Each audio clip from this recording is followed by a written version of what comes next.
Dr. Eric Kelly III and a host of phenomenal speakers from all around the globe for this 7-day virtual event that you don't want to miss. The mission of the Black Business Expo is to raise scholarship money from kids all the way from high school all the way from college. The Black Business Olympics is one of the largest Black business showcases in the world. It is an opportunity for businesses and companies to showcase their businesses globally. We are going to be giving away laptops up to $5,000 away to students. Again, I'm Olivia Appleberry, the founder of 2 Cents Finance and one of the speakers for the expo. I am so excited to see you there. For more info, go to www.blackbusinessexpousa.com or call 919-308-9090 and hope to see you there.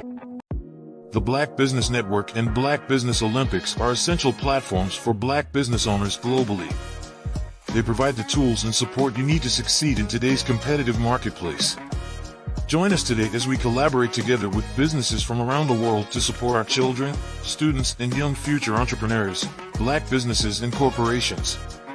We raise funds for students going to college and young entrepreneurs who are aspiring to be business owners, and we invite you to be a contributor today. Visit the website www.blackbusinessexpousa.com to connect with and learn more about how the Black Business Network and Black Business Olympics can help you not only share your amazing business story to businesses, but also serve future generations. Hello, my name is David Jones, CEO and co-founder of the Hello LLC, where we help businesses build a culture, brand an experience, and leverage technology to pivot into Web3. Join the Black Business Network streaming live into Roku, Metaverse, STEM City, Black Multiverse Enterprises, Hulu, YouTube, iHeartRadio, Apple, Facebook, LinkedIn, Spotify, Twitch, and Google Podcasts. Tune in, turn on, and let's thrive.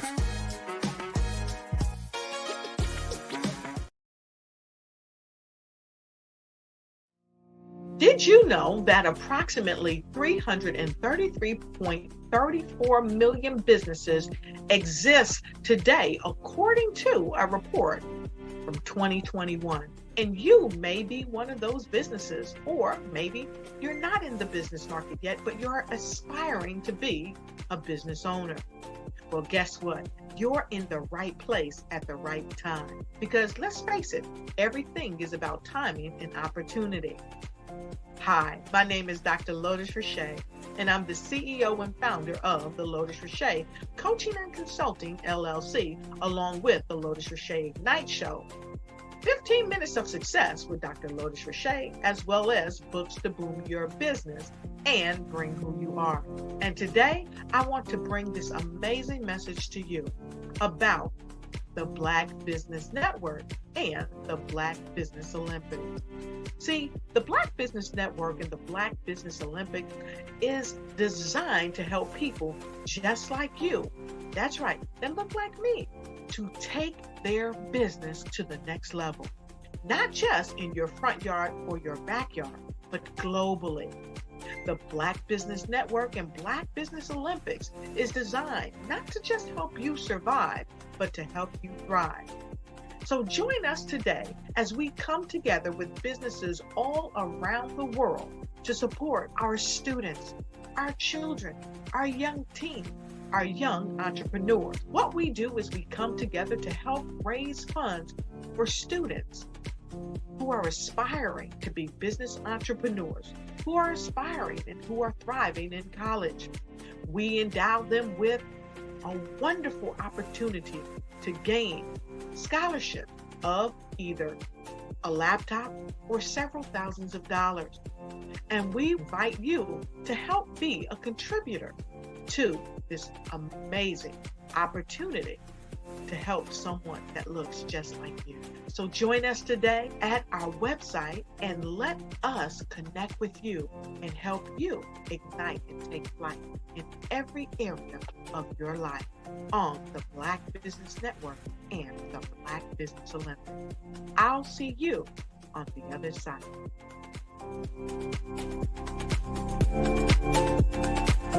Sometimes you got to hear the news from the Black perspective, and more specifically, Black publishers. And that's exactly why you have to download the HeyTie app, the largest mobile app delivering breaking news, videos, and podcasts from 200 of your favorite Black publishers. Yes, 200 Black publishers delivering news as it happens, literally all in one app. Go to HAYTI.com or download the app in the Google Play Store or Apple App Store. It's completely free, along with information that you can trust, so go check them out. Social media is evolving. It's more vibrant, more colorful, more energetic, and so are you. It's not just photos anymore. It's video, it's audio, it's subscription. And now there's Fanbase, a new monetized social network. Fanbase delivers the complete native app experience with full content monetization for every user. No algorithms that shadow ban your engagement or growth, and no ads.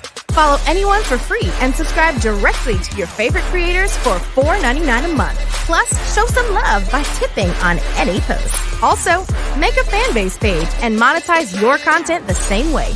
Finally, connect with your followers by posting the amazing content you already create. And now, get paid for it. It's time to energize and monetize, because everyone's a fan of something and everyone has a fan base.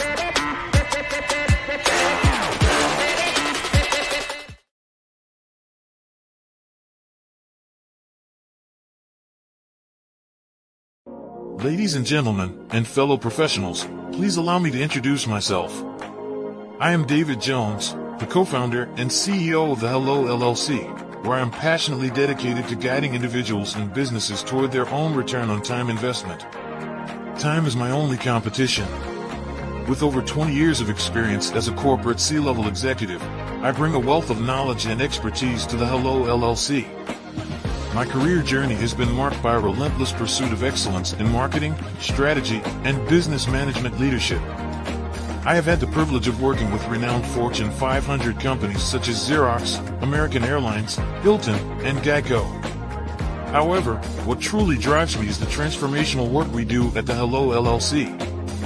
We are pioneering a new approach to business in the metaverse, where we empower businesses and individuals to build strong foundations, automate their processes and systems, while thriving in the ever-evolving digital landscape. More than just a 3D digital marketing agency, the Hello LLC is truly a community built on love, kindness, and integrity. We want more for you than from you. As I often say, collaboration is the new competition. In an era where time is the most precious commodity, I am here to guide you toward your own return on time investment, because if time was sold in stores, it would be sold out. With a deep commitment to excellence and a strong belief in the power of community, I don't just lead a company, I lead a movement into the future of business. Ladies and gentlemen, it is both an honor and a pleasure to be your guide on this remarkable journey.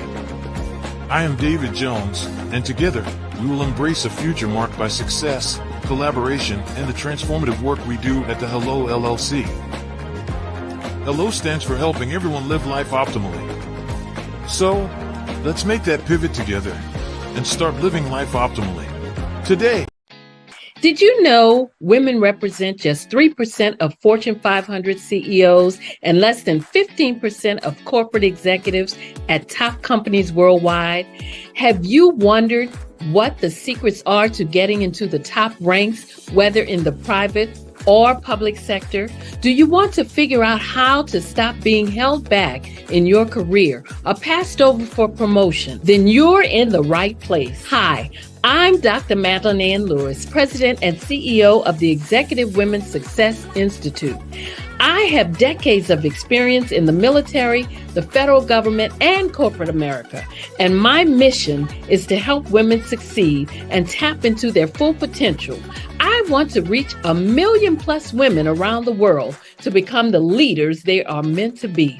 So if you want to move into a management or executive level position, or maybe you are a female veteran transitioning out of the military into business entrepreneurship, then reach out to the Executive Women's Success Institute at 301-693-3284. Let us get you on the fast track to success.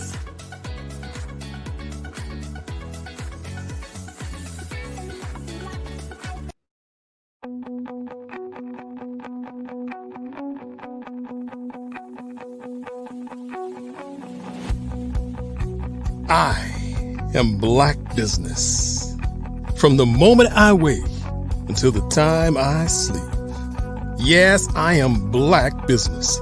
I am Black business. Tell me, are you Black business? I am Black business. Do you support Black businesses? Listen, I support Black business because I am Black business.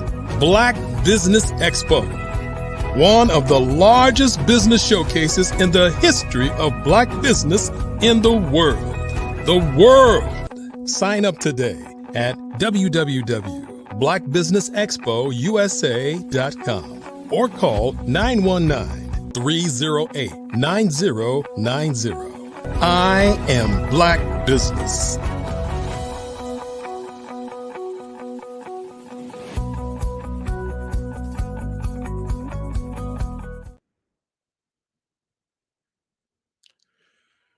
Good morning, business partners, entrepreneurs, thought leaders, corporations. Welcome to the Black Business Network.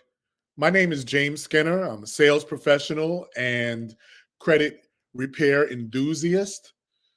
And I'm going to be your host and business moderator for the morning on the Black Business Network. The Black Business Network is a 24-hour business network. It's showcasing Black businesses, Black owners, entrepreneurs, and thought leaders worldwide. We have speakers from North Carolina, London, Singapore, Japan, and cities all over the United States. The Black Business Network is a global community sharing its business knowledge to empower, inspire, and educate businesses about business. This week, we are hosting the literary edition of the Black Business Olympics, showcasing writers, publishers, agents, authors, and literary enthusiasts. Today's guest is going to be Portia Pittman. Portia served as a legislative assistant for legislators in North Carolina Senate and House of Representatives. She has a passion for helping youth understand how government works. And this passion fueled her desire to become a children's book author, which she'll be discussing with us today. Aside from being an author, she is a wife, radio host, and active in schools, the criminal justice reform, faith communities, and civil groups. I present to you Portia Pittman. Give her 1 second. Portia, how are you? James, hi. Thank you so much for having me. Absolutely. Thank you so much for coming aboard. Tell us, what is the name of your new children's book that you were discussing with us today? Okay, so my new book entitled My Favorite Future is a book for young boys. I'm actually a mom of 2 young boys now. I actually began my journey as a mom during the pandemic. So it was a troubling time and a scary time. Mm-hmm. I don't think any of us knew what tomorrow may lead to. So I decided that I was going to write a book and dedicated it to my 2 little boys so that they can see themselves in literature, because we don't have many books displaying our kids. So I wanted to show them that that was possible. You mentioned in your bio that you are a legislator and you're now a children's book author. Can you give us an idea of how that experience helped fuel this passion? Well, I want to correct you, James. I am not an elected official. I do, however, work for lawmakers Right. as a Mhm. legislative assistant now in the House of Representatives. But that fueled my work because when I first came to the legislature in 2016, I did not know about the process at all. And in fact, I kind of actually stumbled on the opportunity, from being unemployed, but I was excelling in other areas, and other people began to see my work in the community and see how dedicated I was. And they decided that they need some of that dedication here, where lawmakers are setting policy for the rest of the state. And so a lot of young kids come to the legislature to view the artifacts and things like that. But Mhm. I didn't see anyone kind of like educating on the importance of how laws are made and why this place was truly so important, other than just the people that were elected to be here in those seats. And so I decided, after not finding anything like what I had already had in my dreams to create, and I decided to go ahead and put it on paper. And there ought to be a law break at at the Capitol was born. And it has won a few awards and been recognized by state government and teachers. It's actually being taught in school as a curriculum Oh, in the wow. Midwest. So things are really taking off for sure. Well, congratulations on your success. How did your background play a role in creating the book? I think for me, I think once start this line of work in the legislature, it kind of, changed my thought processes about lawmaking.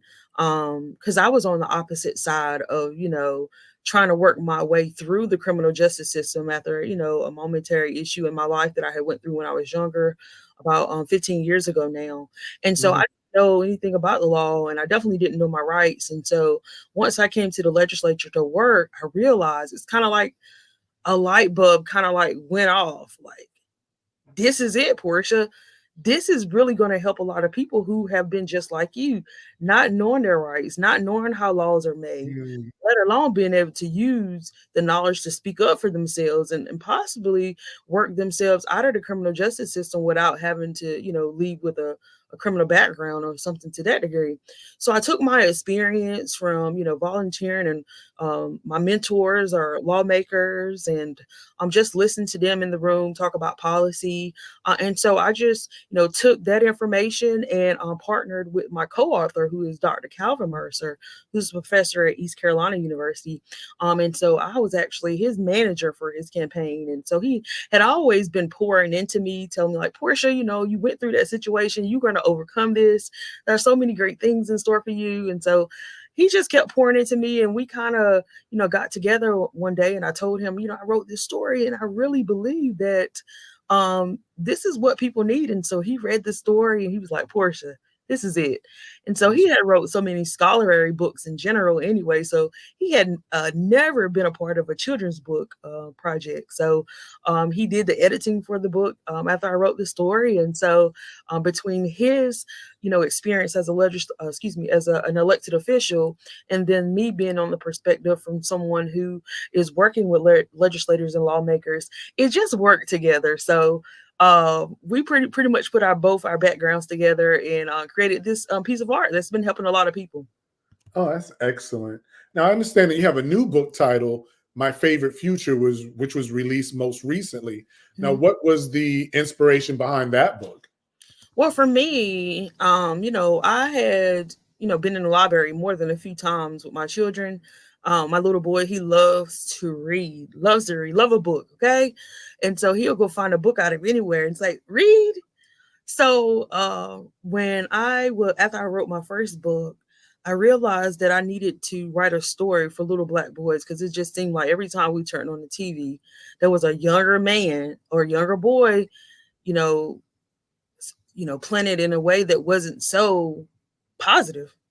So I Yes. wanted to provide a book where, little boys of color can see themselves in a positive light. Like, you can be a scientist, you can be a drummer. You can be an NFL player. You can do anything you put your mind to, and don't just allow yourself to get attached to the stigma that somebody else may put on you without even knowing your full potential. So it's important for you to strive for your greatest potential, and overcome any obstacle that life may throw at you, and just keep a positive perspective. And so I created My Favorite Future because I wanted kids to know there is a brighter future for you other than just where you are right now, because things can change so quickly. And so it's important for you to take hold of the lessons that are going to help uplift you and help you feel as if you can achieve great things. I mean, that really resonates. As a former young Black man, I can Yes, tell sir. you that, kind of controlling that narrative early makes Yes. such an impact. And oftentimes we find that other people and other institutions control that narrative. So Yes. hats off to you for taking the initiative to kind of begin them early with positive images, positive reinforcements, and a narrative that's coming from someone that loves them and wants to see the Yes. best out of them. And that's the That's most important thing, because, there are a lot of kids out there that don't have the luxury of having a father in their life, or they might not have a mother in their life, or it could be both. So right. it just needs to be a community effort to keep our kids from falling through the cracks and going into the prison pipeline, or, falling, victim to substance abuse. And now, we have fentanyl that is hitting our streets. And it's just so many ways that kids can fall through the cracks. And so as a community, it's important for us to do our part to make sure that we're uplifting our youth as well. And so I'm just, taking my little space and trying to do what I can through literature. And hopefully that will change the trajectory of someone who reads my books one day. How has the book been received? And My books have, I have two questions for you. How yeah, has the book been received? And if there's one message kids should get from the book, what is it? Well, I think my books have been received very well. As I mentioned to you earlier, the first one, There Ought to Be a Law, A Bright Day at the State Capitol, is being taught in schools as a curriculum. And of course, you can go to any major bookstore, anywhere, pick up the books, Barnes and Noble's, Target, wherever you get your books or anything like that. And so that's been a very, happy moment for me. But I think the school thing, though, when the school district called me and said, "Hey, we chose your book and we're going to use it as a curriculum, and we're not just going to teach it in English, we're going to teach it in Spanish," because I actually translated it in Spanish as well when I published, so it's in 2 languages. So that kind of like opened my eyes up to see that there was something greater that I couldn't see when I was, pressing through the growing pains of publishing the story. But I kept pressing on, and the reason is being revealed to me, like, Portia, there's someone else that's going to learn this and be able to go out and be a better advocate for themselves, or go out one day and be an elected official because they saw your story. So it's been going really well. And I want kids to know that, as I've said earlier, you can achieve anything that you put your mind to. There are so many opportunities out here. You just got to get connected to the right resources and the right people that want to see you do well. And you're going to be able to determine who those people are, because they're not going to, tell you anything that's going to hurt you. They're not going to drag you down the wrong path. They're not going to be, making you feel as if you can't do those things. And they're not going to make you sacrifice yourself in the midst of finding out what you want to do in life. So I want kids to know that it's possible. Anything is possible. Just stay the course. I think what you said really resonates, because in these days and times, to hear that your book is being picked up as a curriculum in a school, 2 things come to mind. We're having national conversations about books that discuss diversity being banned and not being included. And the other thing your story reminds me of is we just never know how our stories will impact other people. Just the fact to know that another community that speaks a different language is going to benefit from that experience just shows that baby that you birthed is affecting a completely different community. So I think that's wonderful. Thank you. I appreciate that. Again, sometimes when God gives you a message, you don't know what's going to take place. All you just need to do is be obedient. and, go ahead and press forward, and God's going to take the rest. He's going to take the lead on the rest. And so that's what I've been learning, through my journey of maneuvering through various things in life. And so I'm just letting God use me, while I'm here, because we're all on borrowed time. So it's important to be obedient to the things that he wants us to do in life. Amen to that. We are indeed on borrowed time. The other thing that you mentioned that resonates for me is that I'm also a former social worker, and I used to train in that arena.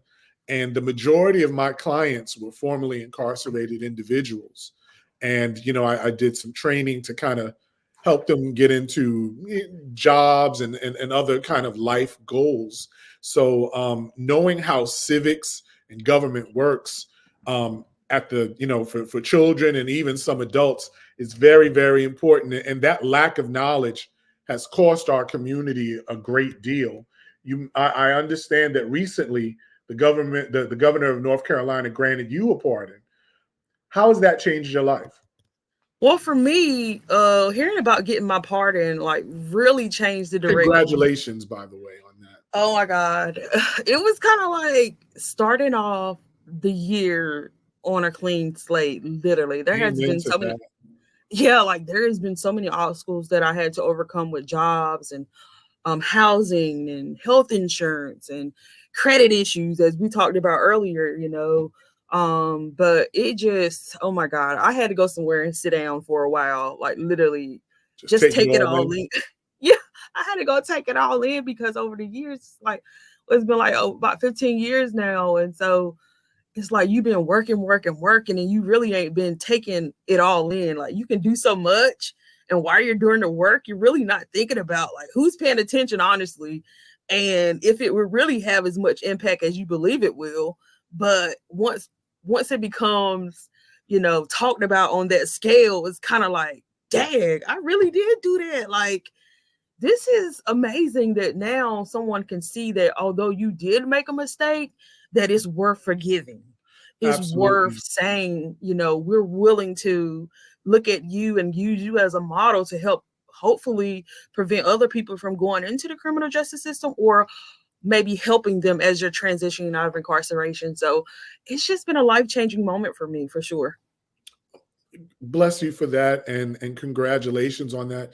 It also makes me think too, at the same time, that story of forgiveness, in some ways, I think that we're also fulfilling the ideals of the country, that people get second chances, people get a chance to move forward and really be full citizens. So I'm so very happy for your opportunity. Are you still with us, Miss Pittman?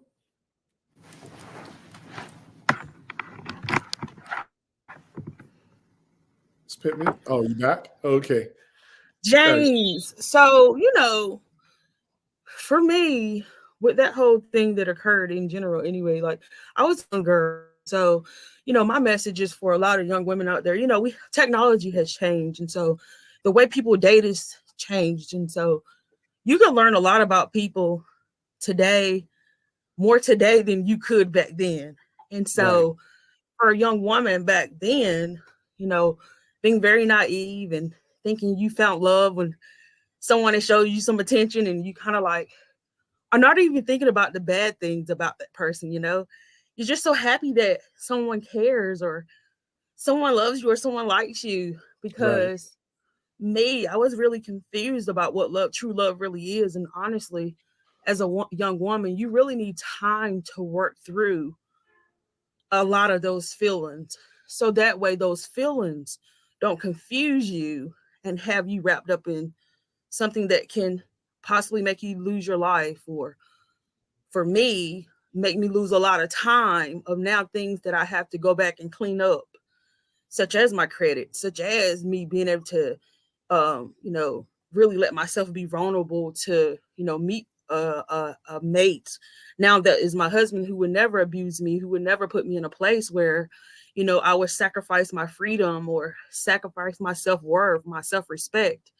So I'm just encouraging women out there to really do your research and, really get a true understanding of what true love is. And when someone loves you, it doesn't come with them putting their hands on you and abusing you in such a way that you're embarrassed or it makes you feel like you're ugly or you're not worthy of positivity or someone pouring into you in a way that's going to propel your life forward.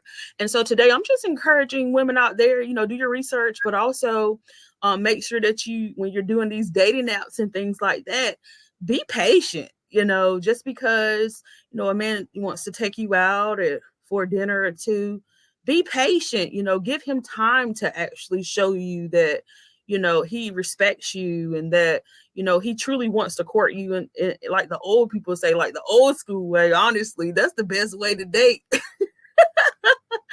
And so when I met my husband, he was showing me the old school way of dating. So I said, yeah, that's right on time right there. And so yeah, that's right on time. That's love for sure. And so, but it didn't come overnight. It took me years of healing and really taking myself through therapy to overcome a lot of the things that I never even spoke about.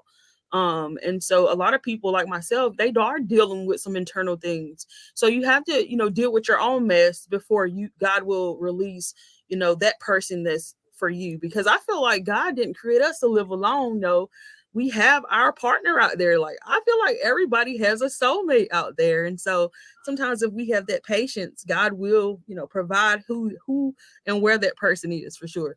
My mom used to say that there's a lid for every pot. So yeah. And your mom is so right. Like, seriously, I think a lot of times, we can get in our own way by being impatient, because I was in my own way. And as I sit back, I've been going through therapy, as I sit back and look back, looking back in hindsight is 2020 vision. You can see where the mistakes were. And so, looking back at that, I'm just like, wow. So anyway, you're going to definitely have to look forward to a book that's talking about relationships in the future from Portia. I love it. Well, and we love your ministry. How can we support your work? Well, I'm encouraging people to also not only just pick up those books about how laws are made, but also I want you guys to get out there and start getting engaged with some of these policymakers. That is the only way we're going to see a lot of change in our communities. And of course, I'm encouraging you to support my nonprofit work. Whenever you do purchase a book, those proceeds do go towards reentry work.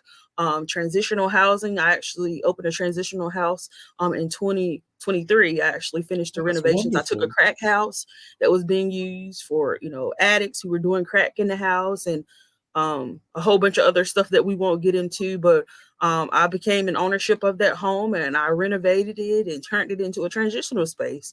So now I have an opportunity to create affordable housing for people who really need the help, because we got to do something about homelessness and the rising cost of housing. Like, it's just ridiculous. And so again, I'm just trying to do my part with the resources God has been giving me. So I'm encouraging you to check out my website at brightbooks.org, or check out my nonprofit at ncreentryinnovators.org. That's ncreentryinnovators.org for more information on that. That's just amazing work, and given your specific journey, the fact that you've turned around that situation and to help other folk that are in bad circumstances really says a lot about you. Something that really resonated too when we talked about the reentry work and people who have things on their record, it seems like they're affected even more with homelessness, recidivism, drug use, because they don't have the social cachet to get past certain hurdles, because they have problems finding work and resources. So I'm so happy that your nonprofit addresses some of that. Oh yeah, because for me, James, I went through a lot of that myself. So for me, going through that and realizing, like, Dad, I am not the only one, and I can do something about it. I'm not going to sit in the corner and be quiet. And a lot of people that are transitioning out of incarceration, they could have been there for 20, 30 years. And, goodness well, time has changed drastically. Absolutely. I can remember in the pandemic, here in North Carolina, they were releasing people during the pandemic with no place to go. Right. So there were a lot of people that were on the streets or either committing crimes to go back to prison for those 3 hot meals in a cot. Absolutely. Okay. It was better than being on the streets.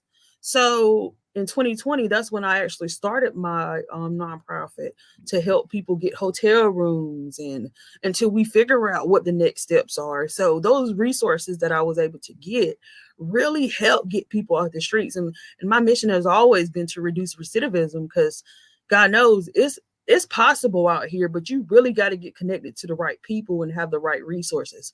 And so what I, realized with working on the state reentry council collaborative, Governor Cooper created that in 2017. And so that was like my first year in the legislature. And so when I found out about that he was establishing the state reentry council collaborative, I was like, wow, this is amazing. I need to get involved. So my lawmaker that I was working for at the time, her name was Jean Farmer Butterfield. So she got me, locked in with that council. And I started working with those work groups and working with the lawmakers to try to find some policies that would, fit our current climate in our community right now. Because we were drowning, not only with the pandemic, but just with so many, levels of infrastructure that was failing, specifically with our criminal justice system and the Department of Public Safety, because they didn't know what to do with COVID inside the prisons and what to do with those people that they had to release. A lot of things were closed out here. So how are they going to get jobs, James? And so in my head, I'm like, Dad, Portia, this is go time. You got to do something. So that's what I began doing. And so affordable housing opportunities and providing criminal expungements has always been my missionary work that I've been doing. So, I hold criminal expungement clinics for people. There are hundreds of people out here walking around right now with clean criminal backgrounds because I was able to help them get their background cleaned. And so this is all free labor work. I'm not getting paid for this. This is free volunteer work. So it's straight off of my passion for wanting to do the work and want to see some changes in our community. So I'm thankful for, what God is doing in my life. There's something else I wanted to touch on, because we began our conversation, you being a children's book author and your passion for youth. I wanted you to touch on the fact of how that criminal justice system impacts youth who have parents who might have been in that. If you could kind of speak to that. Oh, yeah, for sure. I tell people all the time, when you go through the criminal justice system, it just doesn't affect you. It affects the whole entire family in so many different ways. And so, I've actually worked with parents who have been incarcerated and then their children have nowhere to go, or they don't have a family member who wants to take them in. Or while they're incarcerated, they're living with someone who begins to abuse them. So then they fall into going into, those group homes, and then they hit the streets. And then now the cycle has taken them through the pipeline. And so, it's just important for us to look at when we're going to make decisions that we think it out completely through, those fast decisions where you have to sacrifice your freedom or your self-worth. You probably want to sit back and think that through a little bit more, because it's just not going to stop with you. Like once you get into that system, it's a wrap. Like everybody's enthralled in it. And so think of not being able to pay your utilities and then you calling home collect trying to get $10 or $20 that's going to take out of the household for a household budget for food or utilities and all those other things. So it's just a lot of ways that we have to, be conscientious when we're making decisions. And for you specifically, you might have a parent who's incarcerated right now. And I just want to encourage you, because I've been there, I remember me starting smoking cigarettes because I was mad at my father for being incarcerated. Right. And he couldn't come to my high school graduation. And so I thought by me doing that, I was hurting my parents, because it's like, now you're being disobedient. Oh, yeah, they're going to be mad and they're going to be hurt. Right. But I was the only one hurting me. They raised me up. They, taught me what I needed to be taught. And it's up to me to apply that to make a positive difference. And so once that light went off in my head again, in my early 20s, it like changed the trajectory. And then I began pouring into other people that I encounter who are at-risk youth. And so, being an author has really put me in position to be able to talk to kids a little bit more, so that way they can see that I'm just not coming to them dressed up looking cute, but I really actually went through a lot of these things that you're fighting through, bullying or missing a parent in your home. You can overcome these obstacles. Don't let the streets make you feel like they love you more than your family at home, or and it's going to make you feel like you need to go out and commit a crime to make it seem like you're important or to be seen, because you don't. There are resources out there. I'm encouraging you to even talk to your guidance counselor at school. Just be honest. Talk about what you're dealing with. There are resources to help you, and there are people that want to help you as well. But just being honest and not, choosing the streets over your future is really what's going to make a difference. And I mean, also in the beginning of your presentation, you made mention the importance of mentors. And sometimes mentors are just not, your parents or your immediate family, but even a children's book author, the legislators, the other people that you mentioned. Talk a little bit about how having mentors has helped you make your transitions. Oh my and just God. brought you to where you are now.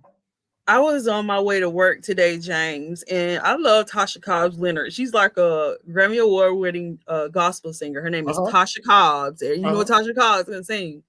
But she has this song called Burdens Down. And it just says, since I laid my burdens down, friends don't treat me like they used to. So when I began walking a different path, people began falling off. When I began choosing mentors that were really looking like the future that I wanted to have one day, and they began pouring into me, it really made light bulbs go off that weren't going off when I was in the company of wrong people who weren't pouring the right things into me. Mentors are so important, and choosing the right people to speak things over your life or into you is important too, because a lot of times that things that people talk or speak around, they can take root in your life. And if you're not, using, the right people at the right time in life, it really can take you down the wrong path. Because I didn't have any positive friends in my life like that growing up. I'm gonna just be honest. In my neighborhood, there wasn't any positive friends. I didn't see any people that were going to city council meetings and speaking up or why they're not coming down here taking care of our roads, or why they're not coming to the hood to, drag our ditches like they're going to other communities across the bridge to clean up and do whatever they need to do. And so for me, finding people that were doing greater things and making a positive difference in the community was where I needed to be. And especially when I couldn't get a job, I'm like, God knows I can't get a job right now, but they're already talking about go get a job, go do this, go get your own place. I couldn't do none of that. So I'm like, Dad, I need to go talk to the people who can really change this. And so, once I began going and getting greater mentors and stuff like that, it really gave me a new opportunity. And not only that, some mentors will have you in different networks too. Like here, I'm in the Black Business Network today. Right. The Black Business Network. I wouldn't even know anything about it. Again, a mentor pouring into me, seeing me do the work, and like, hey, have you heard of Black Business Network? And so here I am today. So mentors can sometimes open doors for you that you couldn't open for yourself. So it's important to get some great mentors. Excellent. Now, was the pardon a surprise? Was there a process behind that? Or was that all of a surprise to you? Yeah, well, it wasn't a surprise. I actually put the application in over 2 years ago. So there's a process to get a pardon. Yeah, there is a process. You do have to put in like a application packet and it just talks about, what you've been doing, what this pardon would mean to you if you were to receive a pardon from the governor, and a host of little other things now that they helping other people do that. I'm sorry, sir. I'm so sorry, Portia. I was saying, and I just want to be correct. You're now your nonprofit and your ministry. You're now helping people try to do the same things, correct? Well, yeah, with our criminal expungement stuff that we do that. We've been doing that well beyond before I even, got a pardon, because again, there are some people out here that are eligible for expungement relief that won't need a pardon. And me, myself, the reason why I have a pardon is because by law of general statutes, my offense, it wouldn't allow me to get an expungement. So that was my last resort. So am I going to sit here and I'm like, keep it, or am I going to go after getting a pardon? So, I'm going to go after pardon, at least try. There aren't a lot of people that do get a pardon. It is a lengthy process. It's not something that takes place overnight. And in fact, if you are going to be applying for a pardon, I would encourage you to lead the life that you are going to be putting on black and white. Lead the life that you are going to be telling everybody that you're going to be leading, because they're going to be researching you. They're going to be doing their due diligence to find out if you're worthy of a pardon or not. So I think a lot of people have it construed. I get lots of people emailing me all the time, like, how did you do it? I'm like, I didn't do anything. I'm just living life and doing what I'm Doing the right supposed to be thing. doing. What I'm supposed to be doing. That's all I'm doing. Now, where are So your I'm books? just encouraging people to, if you want a pardon, go after a pardon. But make sure you're living the life that you're telling everybody that you're living, for sure. And your books, what platforms are they available on? How can people get your books? If you could repeat the names of the two books and where people can get them. My first book is actually called There Ought to Be a Law. Yeah, let's see it. Yeah, I actually got them. I actually have 5 books. Okay. This is the Spanish translation of There Ought to Be a Law here. This is actually the activity book that goes with it. There Ought to Be a Law, the storybook. And this is the English version of There Ought to Be a Law, and it's available in hardcover. And of course, I'm encouraging people to get hardcover because they last a long time. Who doesn't want a shiny cover? Literally, Absolutely. So, long story short, this is my latest book called My Favorite Feature, that I love so much. Because look at that. That little guy is really creating the next new invention. You know what I'm saying? He's a boy of color. And do you know there are a lot of astronauts that we don't even know that are of color? You know what I'm saying? Absolutely. Like people that work at NASA that we don't even know of color. Because every time the news come on, they ain't looking like us. So I got to make these kids dream big enough so that way they can go and achieve that great stuff for us. They might be taking us to the moon one day or taking us to a new planet. Who knows? But all I know is that I just want to encourage them to achieve their greatest. Whatever dream you have, go out and achieve it. If you're not hurting anybody, you're not taking anything, and you're doing it built off the foundation of God, then it's going to last and it's going to stand. So go after that great thing. I love it. And I know you said that you're in the future, you're going to be looking into doing books on relationships. What else do you have planned for yourself? I'm so very happy, sincerely, that you got that pardon. And because I've worked in that system before, I know what the challenges many people face with those things over them, I should say. Yeah. What's next for you, Miss Pittman? Portia. Well, me, I'm just not rushing through the moment. Honestly, I'm just taking time to, hear from what God wants me to do next. I know that I'm actually working on a few projects where, I'll turn my books into cartoons. Also wonderful. make them available for, people that are deaf and, want to, still explore stories even through their disabilities. So I want to do that. I actually have an audio book coming out. I've never translated any of my books into audiobooks. So I'm going to be doing that. I've actually already been in the studio working on that. Are you going to voice it, or are you going to get someone else to voice it? Well, I'm actually going to do it, multiple ways. But for now, the first one that I'm going to release it will be in my voice. And of course, it'll sound a little bit better than where we are today. No, you sound fine, Portia. Thank you. I appreciate it. So I'll be working on that, some cartoons and whatever God wants me to do next. That's why I'm looking to be. And of course, I want to be on the Tamron Hall show. I want to talk to Oprah one day, like Gail King. Like, put that out in the universe. This is a network. Maybe someone in the network knows. Hey, it can happen. It can happen. And that's why I'm mentioning it, because a lot of great opportunities have come to me just by me stepping out on faith and just mentioning it. You just never know who are going to be listening or watching. So that's why I try to stay on point every day. In the previous segment that I was a part of, I was discussing the fact that, you have to start with the network that you have, but you just never know who knows someone else. It can be very random. So you just never know. But I absolutely wish you the best on that. The audiobook thing sounds fantastic. Currently the books are not audiobooks, but that's currently what you're thinking about doing, is converting some of them over to audiobooks as well. Oh yeah, definitely. We're not thinking about it. We've already started the process. I've been in the studio actually working on that.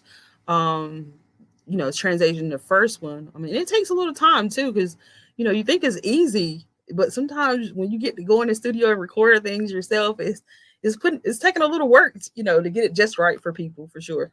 So I have 2 last questions for you. Who is your biggest literary or personal inspiration? And I'll let you start with that. Well, I think my co-author, Dr. Calvin Mercer, because, I didn't know any authors, and I'm just to be honest with you, like like personally, like I had never met any authors prior to me meeting him. And so getting to work with him and just seeing his passion for outside of the, what he's writing in his books, but his passion for his work, really kind of like encouraged me, through my literature. And so, of course, I get him to look over the stories, that I write. Shoot, I wanted to make sure it's tight and is ready to go out there for the people. And so he's like my biggest inspiration when it comes to an author. And then, I like Maya Angelou. I listen to, some of the great, women that came before me. Of course, Oprah has a lot of great stuff. I just mentioned her a few minutes ago. I love me some Oprah. And there are a lot of books that are coming out. Michelle Obama, I still haven't finished reading her book, and then she got another book coming out. And then we got Tabitha Brown now, so it's like a lot to read right now. Seriously, lots of beautiful Black women power coming to the forum. I really like it. So one final question.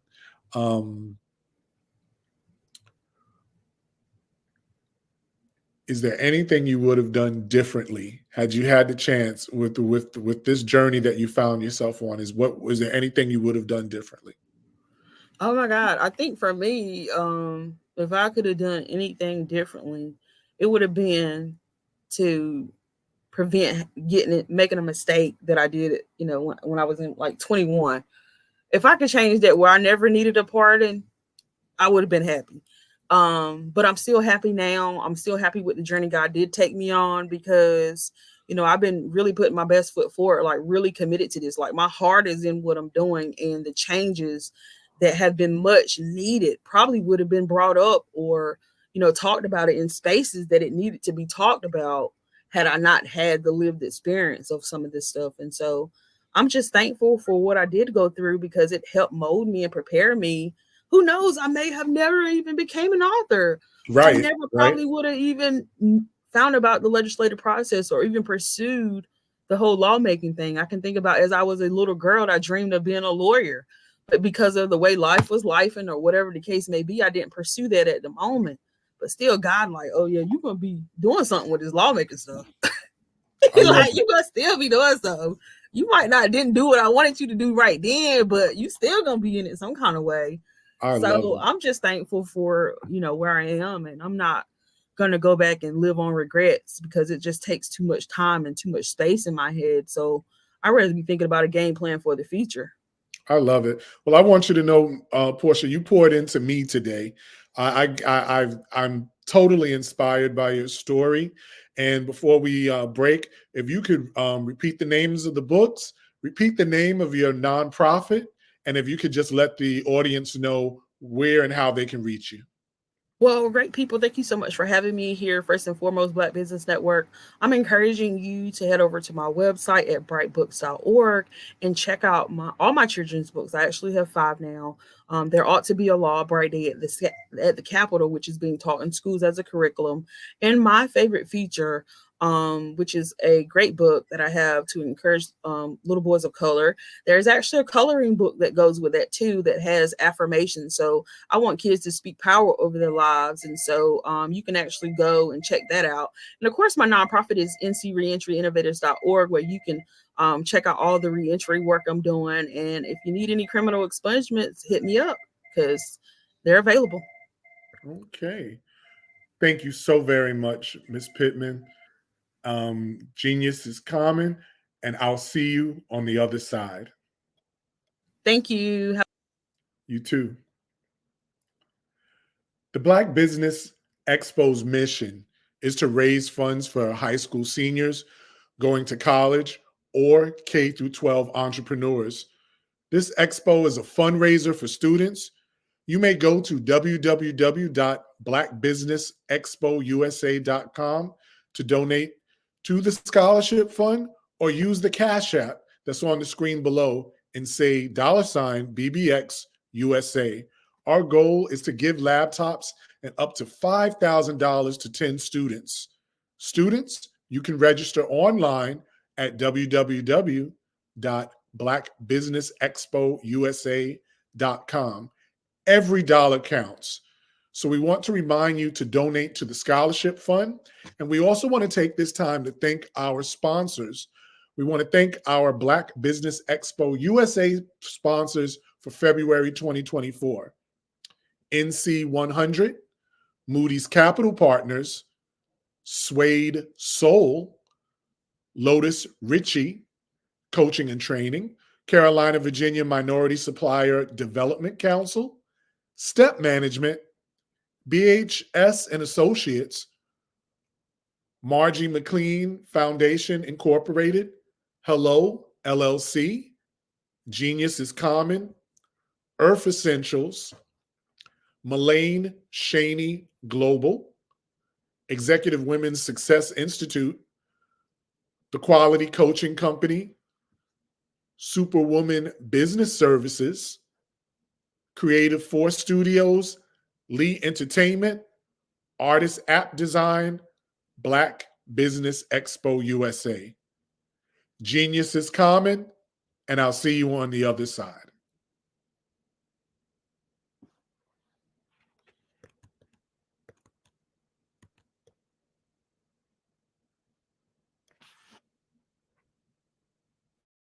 Hey everyone, it's Grant McGaw, CEO of 5-Star BDM and host of the award-winning Follow the Brand podcast and TV series, where I help you to build a 5-star brand that people will follow.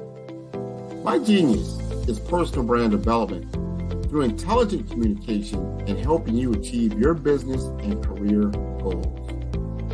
I am a requested speaker on digital technology and brand development issues.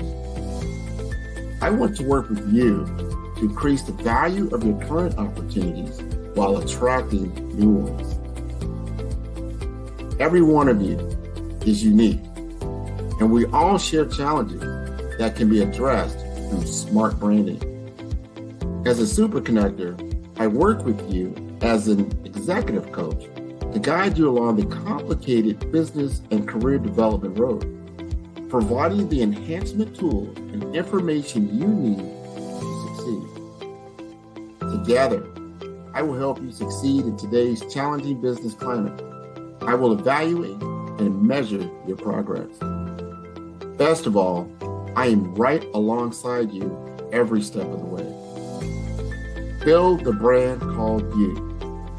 Genius is coming. Why do I do what I do? You know, my life coach asked me that a few years ago. And she said, Tony, what's your why? And I told her, and she said, girl, you've already accomplished that.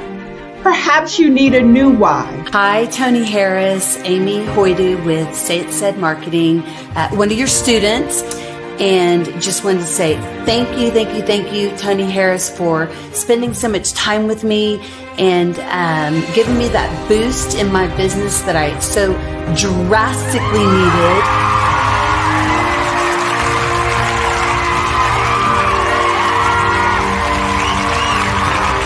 My why is to touch, move, and inspire my clients to take drastic steps to be better than they were before they met me.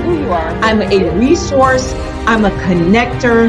I want to help people build deeper relationships that are beneficial to their life and business. That's what I do best. So, first thing you got to do is show up. And speaking is a way to magnetically attract your ideal client to you. How many of you use social media that way? Absolutely, and this is how you look to the world. Drastic steps are the steps that are needed to be successful.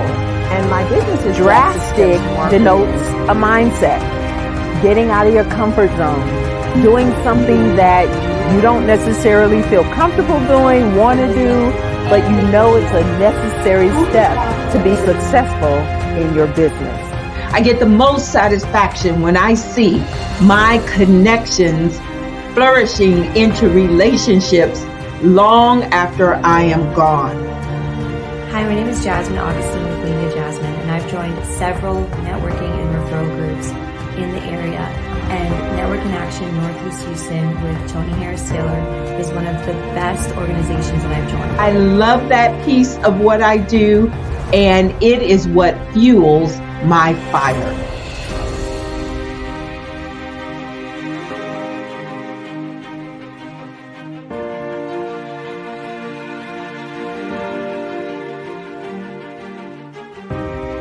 My name is Tony Harris Taylor, saying take a drastic step today for a fantastic tomorrow.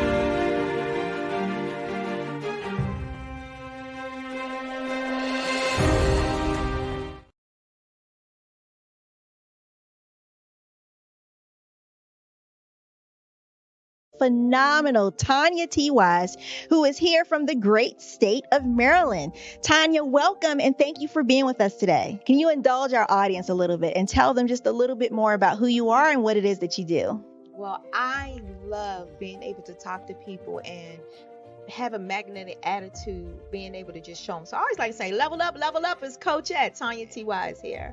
So can you tell our audience, just give them a teaser about what your presentation will be about?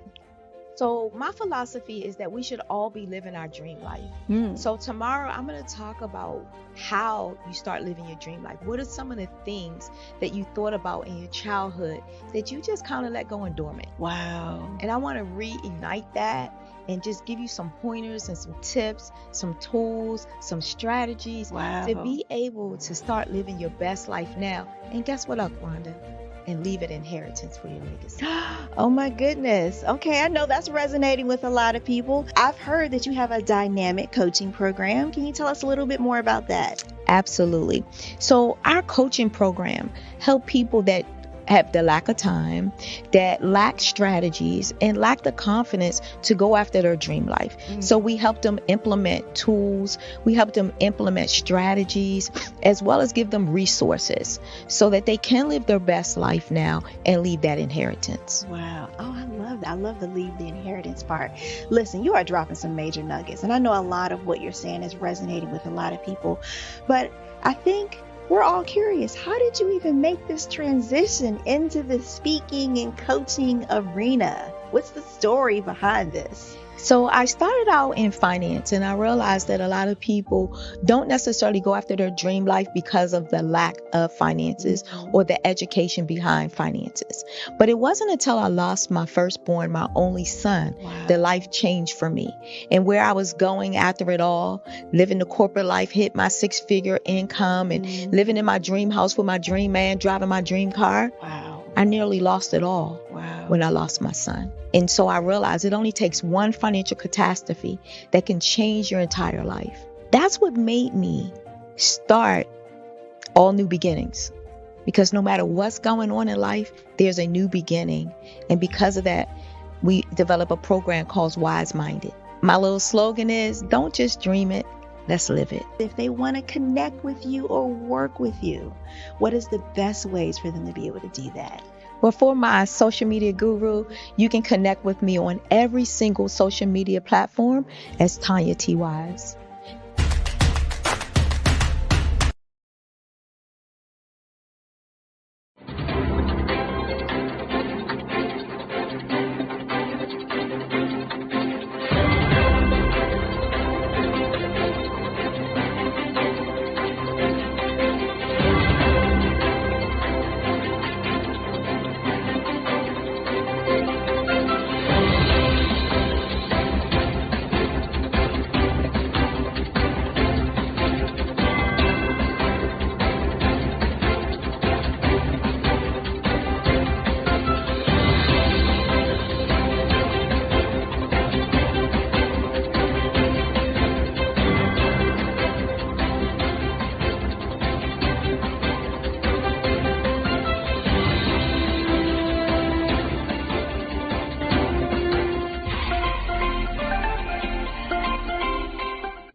Dr. Eric Kelly III and a host of phenomenal speakers from all around the globe for this 7-day virtual event that you don't want to miss.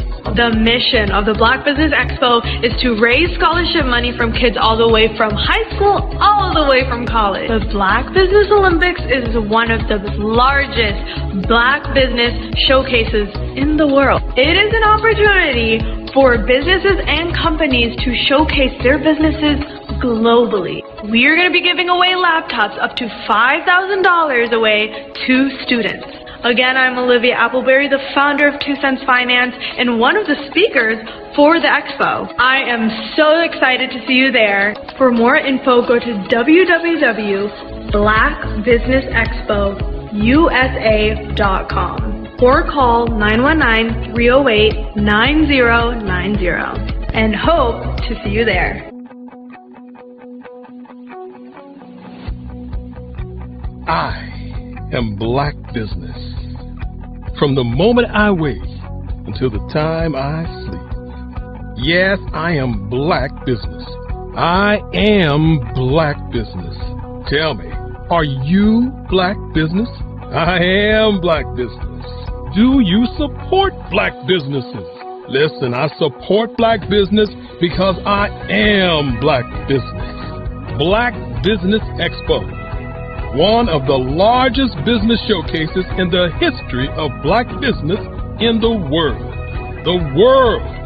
Sign up today at www.blackbusinessexpousa.com or call 919-308-9090. I am Black business. I am Black business. From the moment I wake until the time I sleep, I am Black business. I am Black business. Are you Black business? I am Black business. Do you support Black businesses? I support Black business because I am Black business. Black Business Expo, one of the largest business showcases in the history of Black America in North Carolina. Join Dr. Eric Kelly III and a host of phenomenal speakers from all around the globe for this 7-day virtual event that you don't want to miss. The mission of the Black Business Expo is to raise scholarship money from kids all the way from high school, all the way from college. The Black Business Olympics is one of the largest Black business showcases in the world. It is an opportunity for businesses and companies to showcase their businesses globally. We are going to be giving away laptops up to $5,000 away to students. Again, I'm Olivia Appleberry, the founder of 2 Cents Finance and one of the speakers for the expo. I am so excited to see you there. For more info, go to www.blackbusinessexpousa.com or call 919-308-9090 and hope to see you there. I am Black business. From the moment I wake until the time I sleep. Yes, I am Black business. I am Black business. Tell me, are you Black business? I am Black business. Do you support Black businesses? Listen, I support Black business because I am Black business. Black Business Expo, one of the largest business showcases in the history of Black business in the world.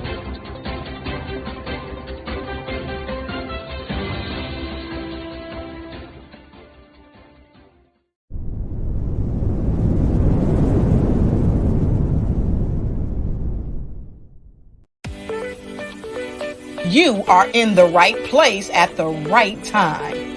The Black Business Network opens again for its Black Business Olympics, a 24/7 broadcast on business, strategies, global branding, social media marketing, finance, advertisement, and much, much more. Featuring the top, most powerful entrepreneurs and speakers and thought leaders from all around the world as they gather together for this phenomenal event. Join the Black Business Network streaming live into the metaverse, STEM City, USA, Black Multiverse, Pod TV, Roku, Hulu, iHeartRadio, Apple TV, YouTube, TikTok, Instagram, Google Podcasts, Facebook, LinkedIn, IBM TV, Spotify, and Twitch. Tune in today and be a part of Attention all entrepreneurs and companies. Are you looking for reliable and efficient virtual assistants and back office support to help you manage your business tasks? Look no further than Superwoman Business Services. Our team of virtual assistants provides a full range of administrative support services, including operations management, social media marketing, and much more. We also offer website design services to help you create a professional online presence that reflects your unique brand. In addition to administrative support and website design, we offer business development and structuring services to help you grow your business and achieve your goals. We'll work closely with you to identify areas of improvement and develop a customized plan to help you reach your full potential. At Superwoman Business Services, we understand that running a business can be overwhelming and time-consuming. That's why we're here to help you fly high and achieve success. Our virtual assistants are highly skilled, experienced, and dedicated to providing you with the support you need to thrive. Come fly with us and take your business to new heights. Let us help you become the superhero entrepreneur you are meant to be.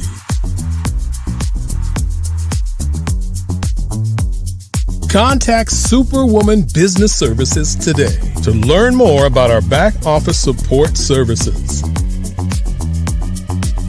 Over the past few years, we've seen the growth of existing and new initiatives focused on financial inclusion, building global networks, and reducing the wealth gap in response to the idea there's not enough seats at the table. Whether their outcomes are to increase the representation of Black executives on corporate boards, ensure an inclusive global economy, or to create new U.S. African commercial pathways, the strategies are often carried out by separate programs. The question is, should they be? With the continent of Africa being home to more than half of the world's fastest growing economies, the youngest workforce, over 400 companies generating more than $1 billion annually, 700 generating more than $500 million annually that are poised for growth, and being the destination of nearly $5 billion in venture capital in 2021. Diversifying U.S. and Africa commercial engagement by building bridges between African businesses and their U.S. diaspora should begin being seen as mutually beneficial. From helping to reduce Africa's enormous capital gap to catalyzing two-way trade opportunities, the COVID-19 global pandemic hopefully has taught us that global challenges and opportunities are more interconnected than we thought. During the pandemic, African companies like Unicorn Flutterwave, insurance provider Reliance Health, ride-hailing app Yasir, and 54Gene, the continent's first bank of DNA on people of African descent, proved that when African companies have access to networks, capital, and information, they grow big, grow fast, and create solutions that are valuable to the world. This is why Be Direct was created. We are the first U.S.-based but African-centric board preparedness and board search company designed to connect U.S. Black talent and corporations to African businesses. Unique and fundamental to Be Direct's success is our process of helping board candidates adapt their experience and networks to an African context before they're connected to high-growth companies that are looking to locally and globally scale. From our focus groups with African business execs and government leaders, we don't ignore the sentiment that business is easy, but people are hard. Having a pool of board candidates with hard-to-access networks and extensive experience across the business lifecycle, including successfully raising capital, is table stakes for an initiative like this. So yes, we have that. But corporate or entrepreneurial success in the U.S. does not guarantee success in Africa. Developed alongside industry partners on the continent, our training program, Be Direct Prep, is designed to transpose their experience to create cultural comfort, understanding, and a commitment to helping businesses in Africa scale. Our board governance sessions are African, continental, and country-specific, integrated with cultural awareness and dexterity training, masterclasses led by African industry execs, and mentoring and coaching from African continental-based facilitators. But even more unique to Be Direct Prep, we cap off our training program with an immersion trip to help candidates that have not been to Africa before see and feel Africa's complexity and opportunity from African soil. We all know traditional network-based board placement has historically left a lot of us out of ever really being in the paid board pipeline. Our strategy supports the work of many great organizations that are successfully filling seats at U.S. board tables by creating more tables for those that are still left on the sideline. It's time to start seeing the role and value of U.S. Black talent and businesses on the continent of Africa differently. Old perceptions and habits limit economic inclusion. Let's transition Black talent and the African businesses they will support from the periphery of the global economy to its core. Living in a global lockdown, we all know now how fast local and global economies can change, and see the value of having businesses that hire, strengthen local value chains, and even grow globally. Status quo in any form holds back progress. We must democratize U.S.-Africa commercial engagement by socially and economically connecting cultures that have long been disconnected. It's time for Africa's U.S. diaspora to redefine their global value by helping African businesses scale continentally and globally.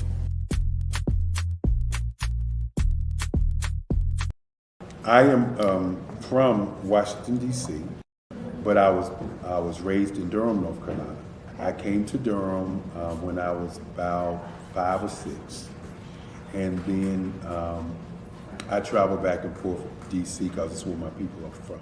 One of the unique things about my family is my mother, she's also an artist. She does quilting, and she does a lot of artistic things. And then my son, he draws with both hands, his right hand and his left hand, like I do.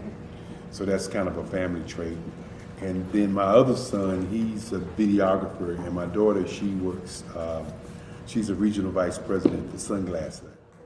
When you start out drawing and sketching, you want to continue to explore, each avenue. I do pastels, I do pen and ink, I do painting, I do acrylics. I haven't done oils yet, but I try to do all facets of art. What I say to a lot of times to people is, you can't put yourself in a box when you're an artist. You have to explore. And over the course of my life, I've tried to explore different mediums. I also do sculpture as well. I choose my subjects by the intensity that they have in their faces, or the intensity that somebody is moving, because I do more than portrait drawings. I also do I do abstract, and then I do figurative drawing also. Well, what happened in this particular show is that I started out trying to come up with something that would be a little bit different than what everybody else is doing.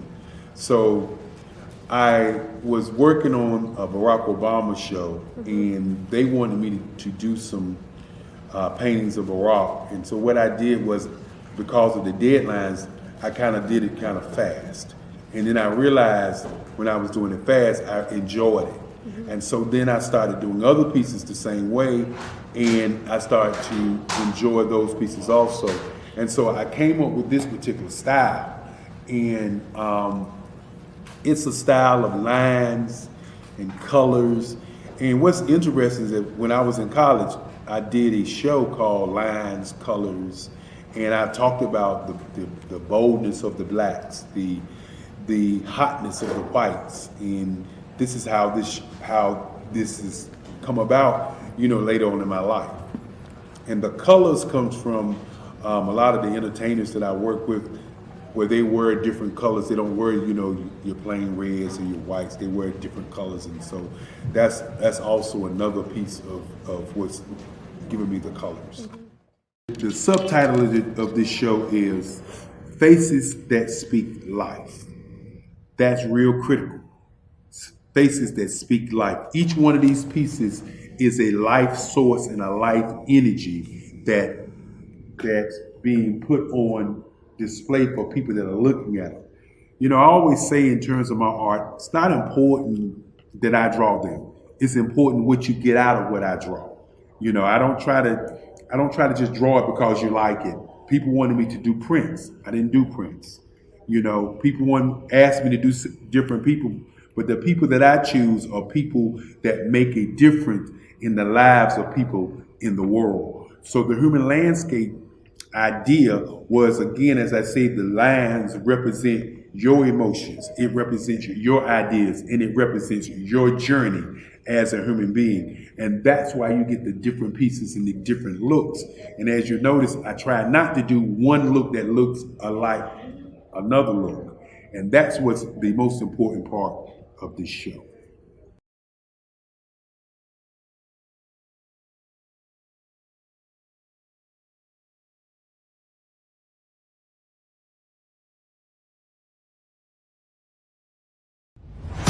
Social media is evolving. It's more vibrant, more colorful, more energetic, and so are you. It's not just photos anymore. It's video, it's audio, it's subscriptions. And now there's Fanbase, a new monetized social network. Fanbase delivers the complete native app experience with full content monetization for every user. No algorithms that shadow ban your engagement or growth, and no ads. Follow anyone for free and subscribe directly to your favorite creators for $4.99 a month. Plus, show some love by tipping on any post. Also, make a Fanbase page and monetize your content the same way. Finally, connect with your followers by posting the amazing content you already create. And now, get paid for it. It's time to energize and monetize, because everyone's a fan of something and everyone has a fan base.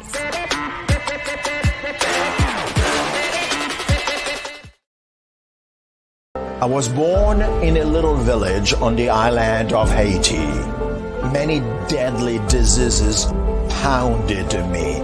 It is as if they were on a mission to end my existence on this earth. I refused to give up. In 1983, I left Haiti and came to the United States of America. And I came with $5, 2 shirts. I didn't speak any English. I came to Atlanta. I got a job. I was a doorman. I was a doorman with a dream. What I used to come on stage. I'd rehearse this moment that I'm standing in front of you. That's the power of a dream. Maybe today is the day you begin acting as if you already have it. And then step out with full force. Take a risk. No condition is permanent. Don't let your situation distract you. You are chosen. You are called. You are born for a purpose in this life.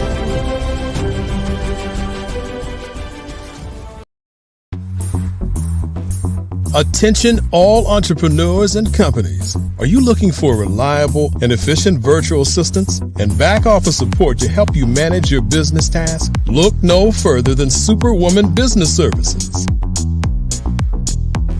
Our team of virtual assistants provides a full range of administrative support services, including operations management, social media marketing, and much more. We also offer website design services to help you create a professional online presence that reflects your unique brand.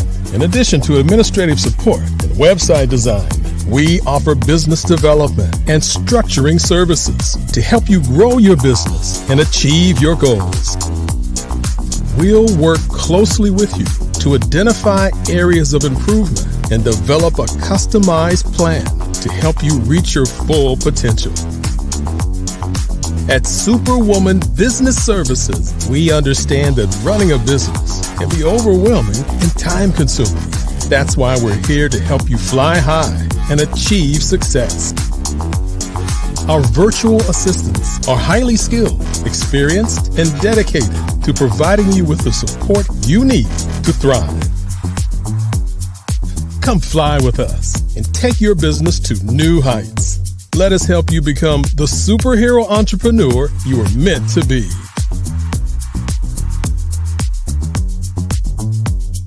Contact Superwoman Business Services today to learn more about our back office support services. Come fly with us and take your business to new heights.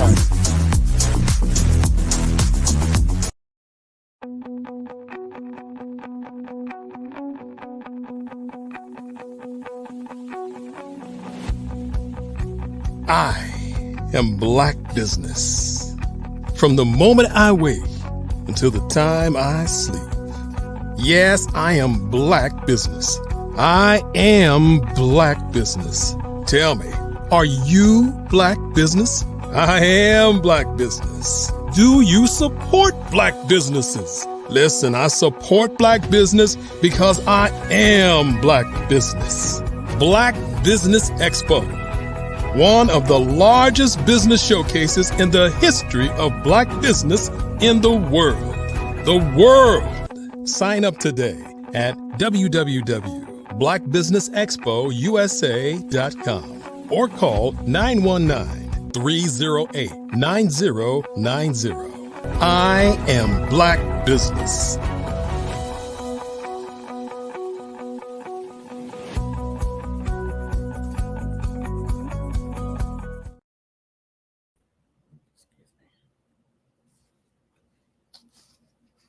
Good evening, business owners, entrepreneurs, thought leaders, and corporations. Welcome to the Black Business Network. My name is Pamela Kelly, and I am your business moderator for this afternoon on the Black Business Network. The Black Business Network is a 24-hour business network showcasing Black businesses, business owners, entrepreneurs, and thought leaders worldwide. We have speakers from North Carolina, London, Singapore, Africa, Japan, and cities all over the United States. The Black Business Network is a global community, sharing its business knowledge to empower, inspire, and educate businesses about business. This week, we are hosting the literary edition of the Black Business Network, showcasing writers, authors, speakers, publishers, agents, and literary enthusiasts. Actually, I'm going to switch hats shortly because the keynote speaker today is myself. And to begin, again, my name is Pamela Kelly.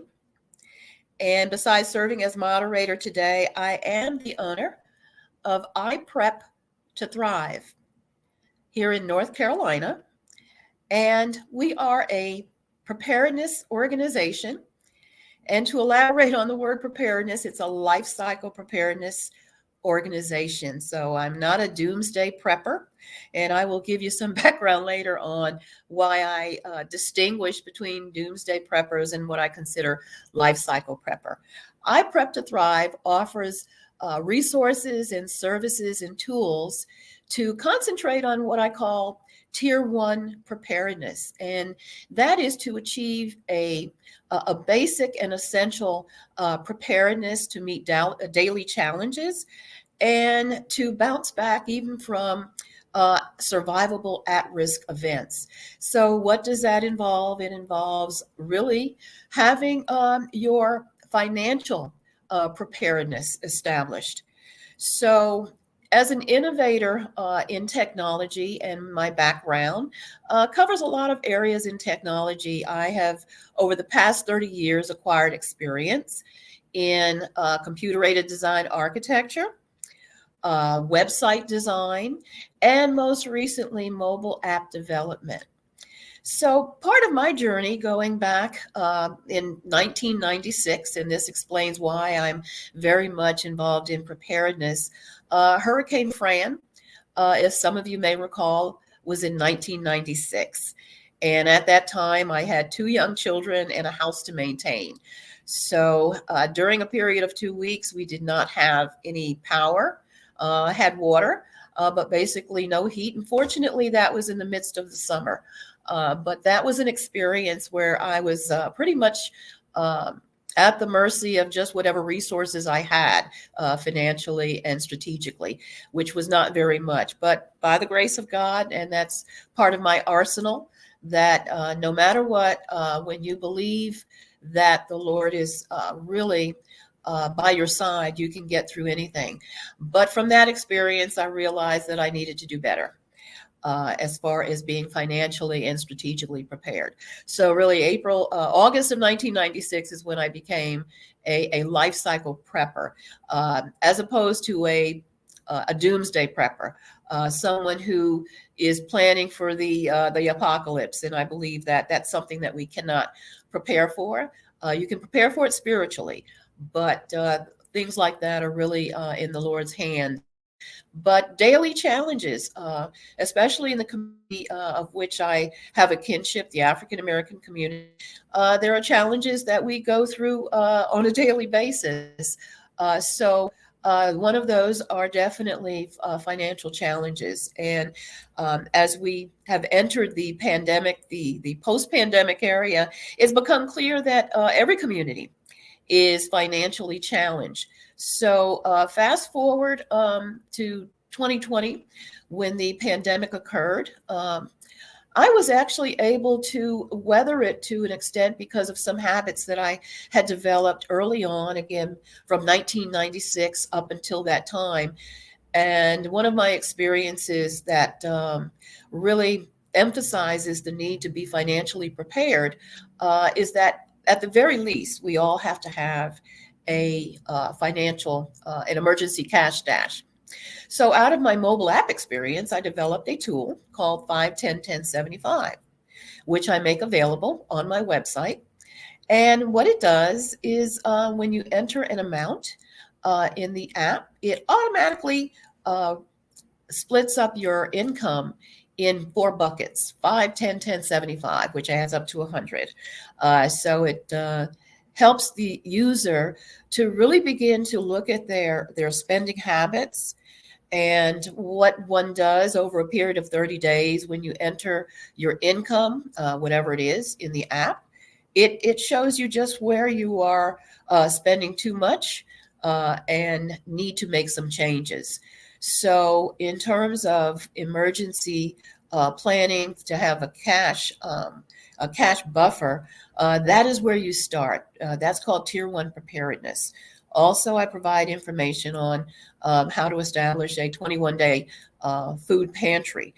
So I provide a lot of resources within my business organization at ipreptothrive.com that really focus on what I call Tier 1 preparedness, because you have to get your money right just in terms of at-risk events and daily life challenges before you can move on to those other tiers of preparedness, such as using additional discretionary income for investing or retiring. It's very hard to get to those upper tiers of planning in life when you don't even have an emergency fund. So that for me presents a nice niche of opportunity to provide information to people.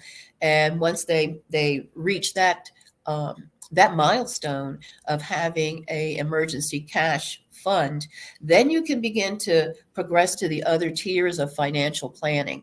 So I kind of like to stay in my lane because that's what I know best, and that's where, what comes from my personal experience. So again, 2020 was a challenging year for everyone.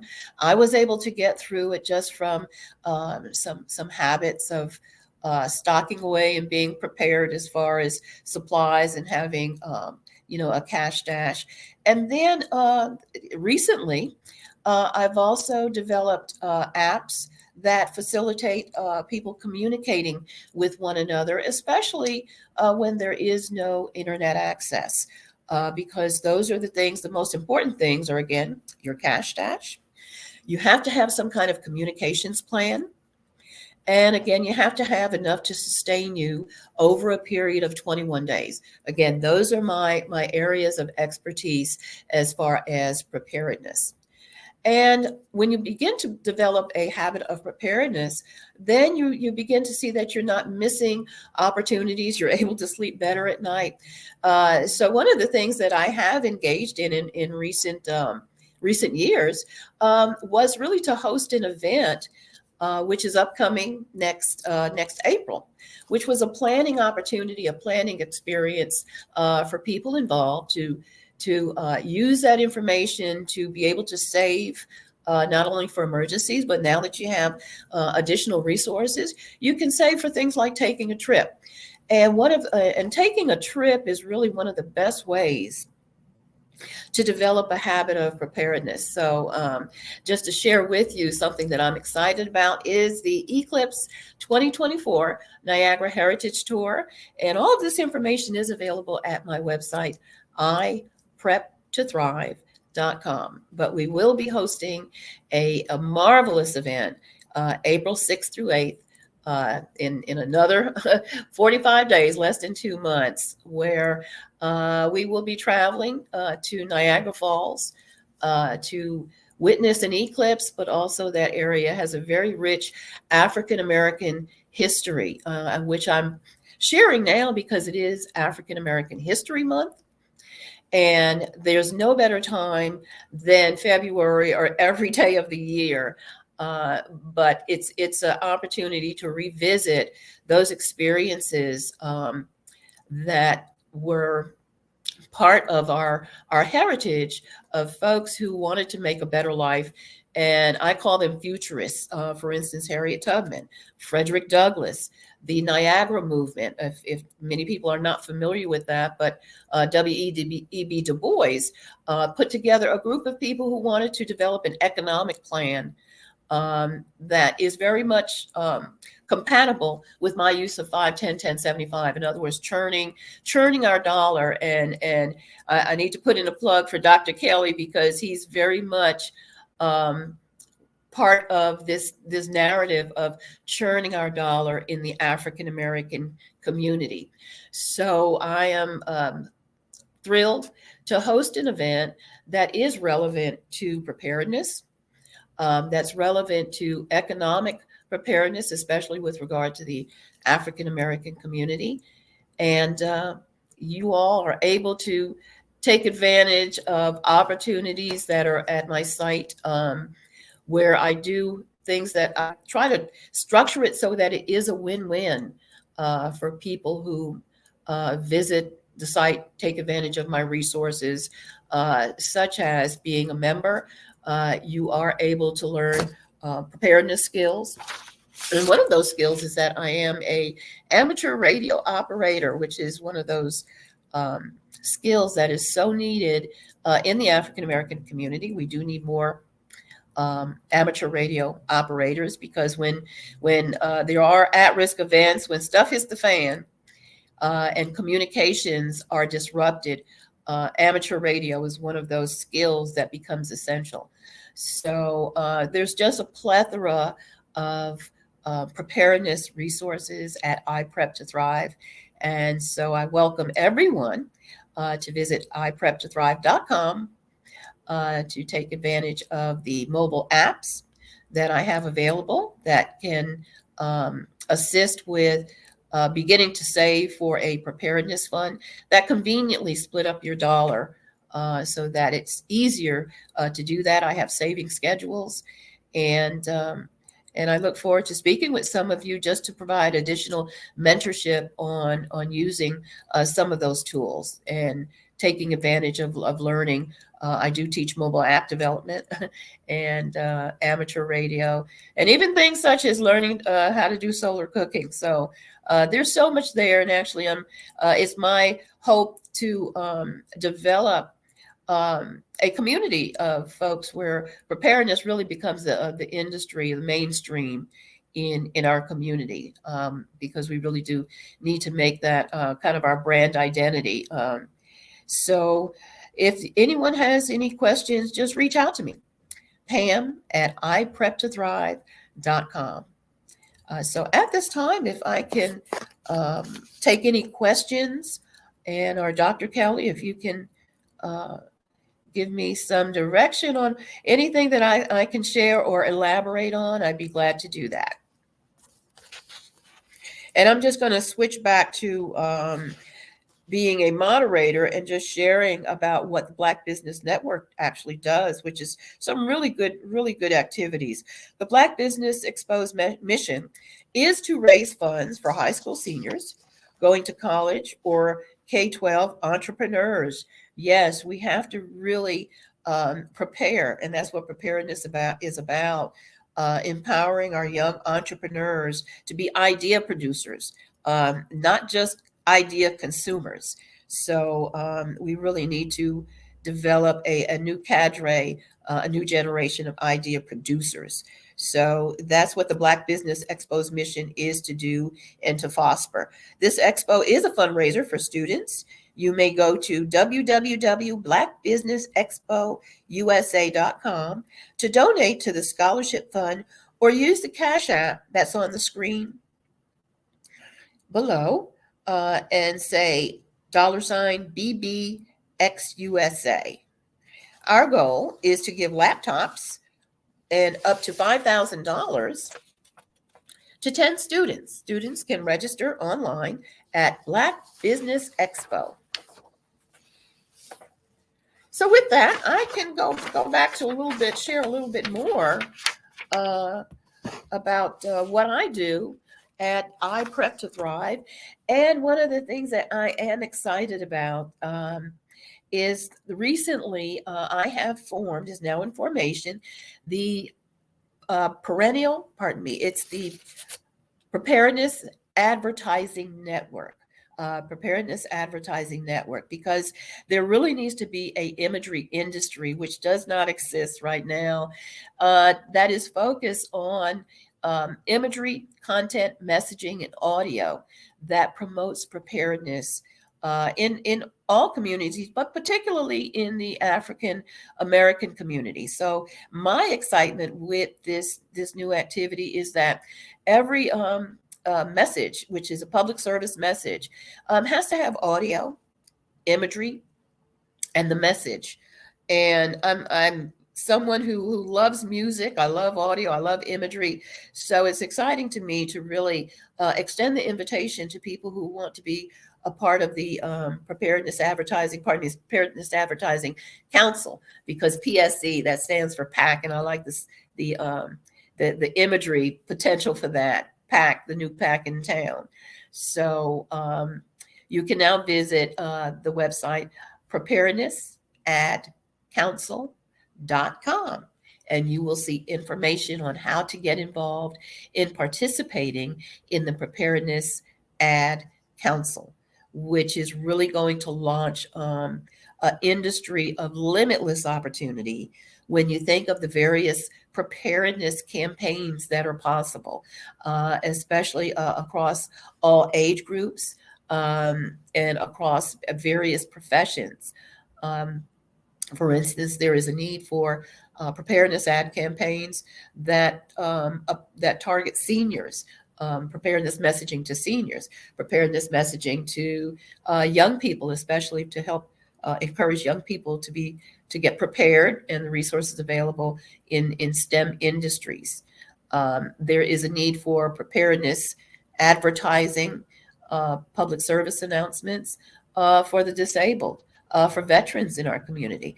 So it's limitless in what it does. It provides a wonderful media registry opportunity. For instance, if you like to be behind the camera, in front of the camera, all skill levels. Beginning April 8th, at the post-eclipse celebration, I will actually have the official installation of the Preparedness Advertising Council. So right now it is in soft launch. You can go to preparednessadcouncil.com and become a member, which it's very reasonable. This is not something for me to become a millionaire through. I am retired and then became unretired because I'm so passionate about preparedness. But I simply want to engage people and excite people about the potential in developing a imagery industry that is focused on financial, strategic, and even faith inclusive preparedness in the African American community, because our solutions, the solutions for one culture, there's no one. Let me put it this way: there's no one size fits all preparedness solution for every culture. And within our community, faith has always been a core of our resilience. So those are things that we do need to incorporate in our messaging, in addition to financial and strategic preparedness. So my branding, you will see that it says our culture, our imagery, our solutions. And another word that I love to use that is very relevant in everything that I do is futurism, economic futurism. I consider myself a futurist. And what is that? That's anyone who by faith, at least the definition for relative to I Prep to Thrive, a futurist is someone who believes by faith in the future and prepares for it in spite of what the present looks like. And that's crucial because all of us, look at the news today. If you allow yourself to be highly influenced by the mainstream media, there may not seem to be much to look forward to. But as a futurist, here's a tip: before you retire for the evening, look at something, read something, see something, any kind of imagery, or read something or hear something that encourages you to believe in the future. If you do that as the last thing when you go to bed, when you wake up in the morning, you'll wake up believing in the future and planning for it and preparing for it. That is what a futurist is. And so for our community, that is one of my goals, to really encourage people to think like a futurist, because that is really honoring actually our ancestors, such as those that the folks who are traveling on the Eclipse tour will be learning about. They'll be learning about and actually traveling those areas that were navigated by folks such as Harriet Tubman and Frederick Douglass and W.E.B. Du Bois. Those folks were futurists before the word was even conceived, because in spite of how the present looked, and we think we have challenges now, they had challenges. This was when the policies at that time still enforced slavery. And so those are the times they lived in, but they still believed in the future in spite of how the present looked. So I think that's a worthy legacy for us to carry forward, because 2024 is certainly a crossroads year, which is how I see it. It is quite a crossroads year, because the next election is this year. It is a leap year. So, and April happens to be National Financial Literacy Month. So every month on the calendar actually has a preparedness focus. So I'm just watching the time here, because again, I'm kind of doubling as moderator and speaker today. But there is just so much opportunity when we take one step out of perhaps the current economy, which is unpreparedness driven, and visit my website and and you will see why I define it that way. Take one step out of the unpreparedness ecosystem that now exists, and spend some time, invest some resources in the preparedness driven activities at I Prep to Thrive. And I promise you, I guarantee you that you will see a change in the outlook for the future. And just imagine collectively if we could all become futurists and actually practice economic futurism, which is 5-10-10-75, where we actually begin to invest in our community intentionally and reciprocally, just as Dr. Kelly has envisioned with the Black Business Network for the last decade at least.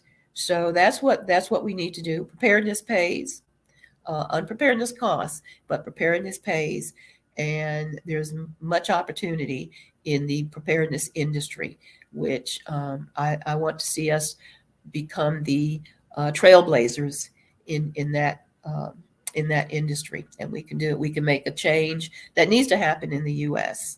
So, hey, in fact, elect preparedness for president in 2024. Just thought of that. I'll have to use that one. So, with that, I guess we will go to Dr. Kelly. If Dr. Kelly is out there, we can. I can entertain any questions that anyone may have, and with that, there's something that we always like to finish up with, that Genius is coming, and we'll see you on the other side.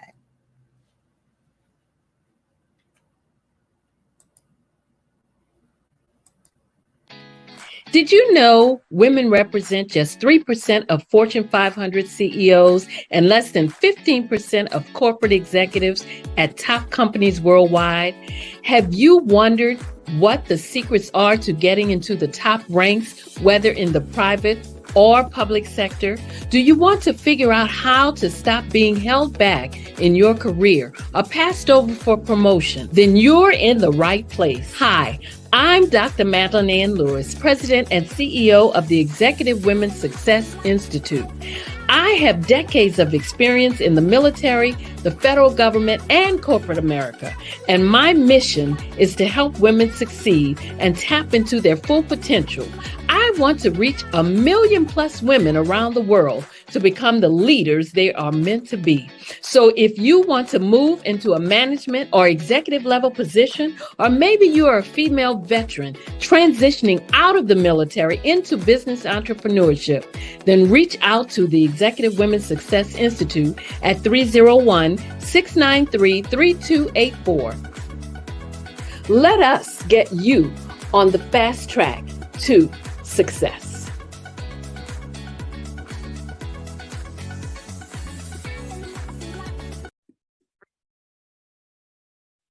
Hello, I'm Dr. Madeline Ann Lewis, President and CEO of the Executive Women's Success Institute. And my genius is helping women accelerate the path to success. You know, I was blessed to have strong women in my life who encouraged, motivated, and pushed me to do my best and to never even think about giving up on my dreams. So I say to women, we must show up to rise up. We have talents and potential, but who will see them if we don't speak up and get noticed? I know that women are a tremendous resource on this planet, and there is nothing more fulfilling than helping a woman tap into her full potential. I do this because I want to be a part of helping as many women as I can to show up, to rise up. I do this because genius is common.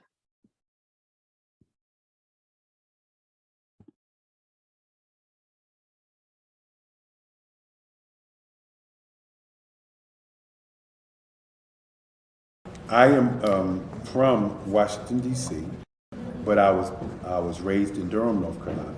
I came to Durham when I was about 5 or 6, and then I traveled back and forth to D.C. because it's where my people are from. One of the unique things about my family is my mother, she's also an artist. She does quilting, and she does a lot of artistic things. And then my son, he draws with both hands, his right hand and his left hand, like I do. So that's kind of a family trait. And then my other son, he's a videographer, and my daughter, she works, she's a regional vice president for Sunglasses.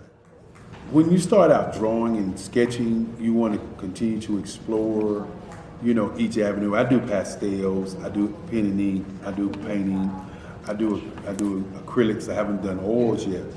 But I try to do all facets of art. What I say to a lot of times to people is, you know, you can't put yourself in a box when you're an artist. You have to explore. And over the course of my life, I've tried to explore different mediums. I also do sculpture as well.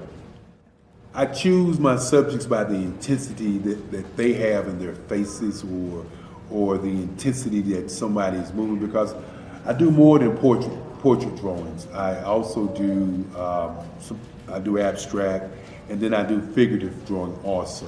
Well, what happened in this particular show is that I started out trying to come up with something that would be a little bit different than what everybody else is doing. So I was working on a Barack Obama show, and they wanted me to do some paintings of Barack. And so what I did was, because of the deadlines, I kind of did it kind of fast. And then I realized when I was doing it fast, I enjoyed it. And so then I started doing other pieces the same way, and I started to enjoy those pieces also.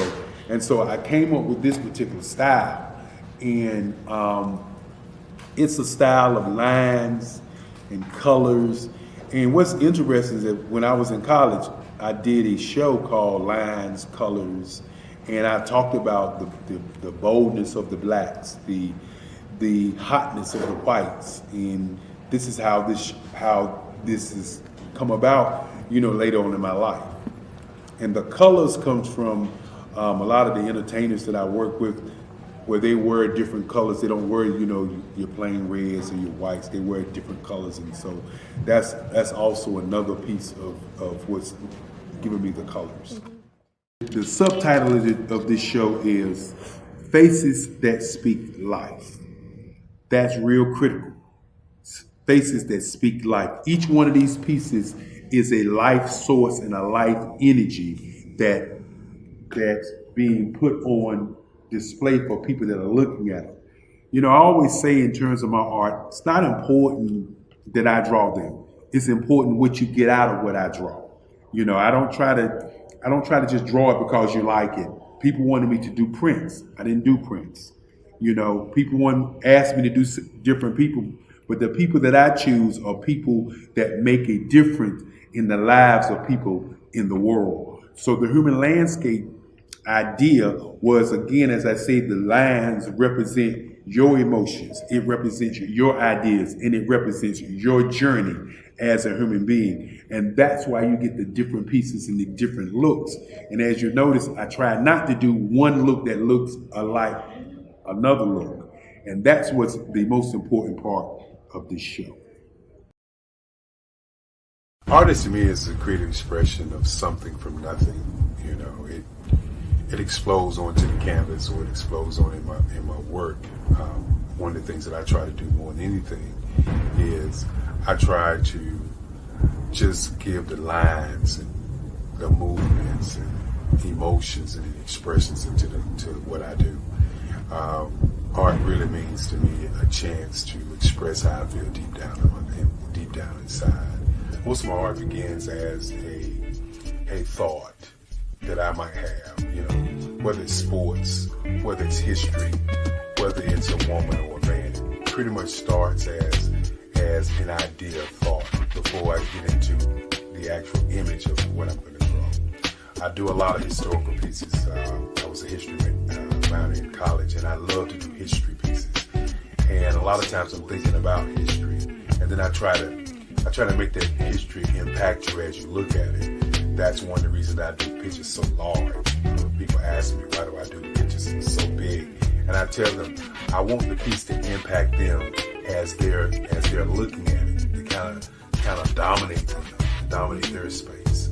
And most of my pieces I try to do off page. I don't try to do anything that's going to be in those four corners or in a square. And I want your imagination to be a part of the piece that you're looking at.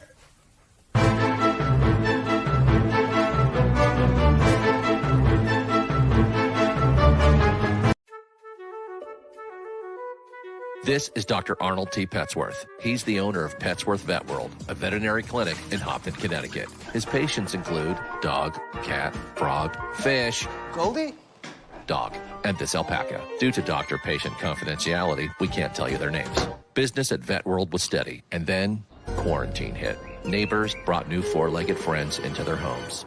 Bunnies. Bunnies everywhere. Dr. Petsworth welcomed these new patients with open arms. The only problem? There were more appointments than he could manage. That's when Dr. Petsworth turned to his American Express business card, which offers spending potential that's built for his changing business needs. He decided to hire a new assistant, Julio, and with spending power built for business purchases, he used his card to furnish a new exam room. Together, Dr. Petsworth, Julio, and American Express Business made sure all the pets of Hopton got the love and care they deserve. And everyone was happy. Get the card built for business by American Express.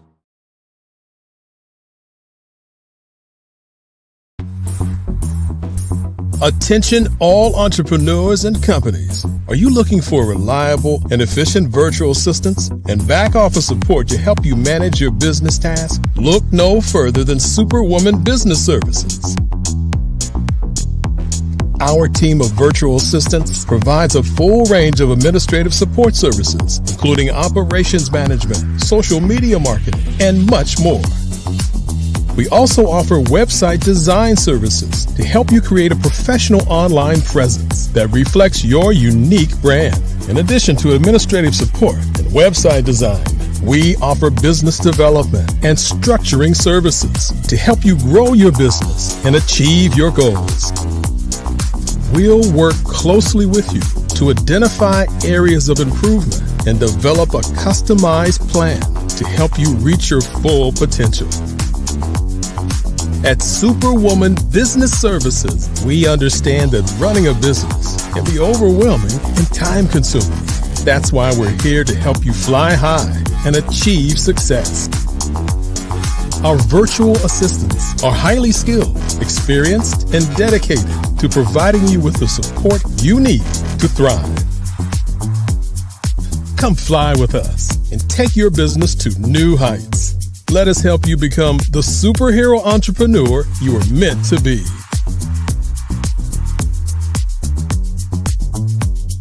Contact Superwoman Business Services today to learn more about our back office support services.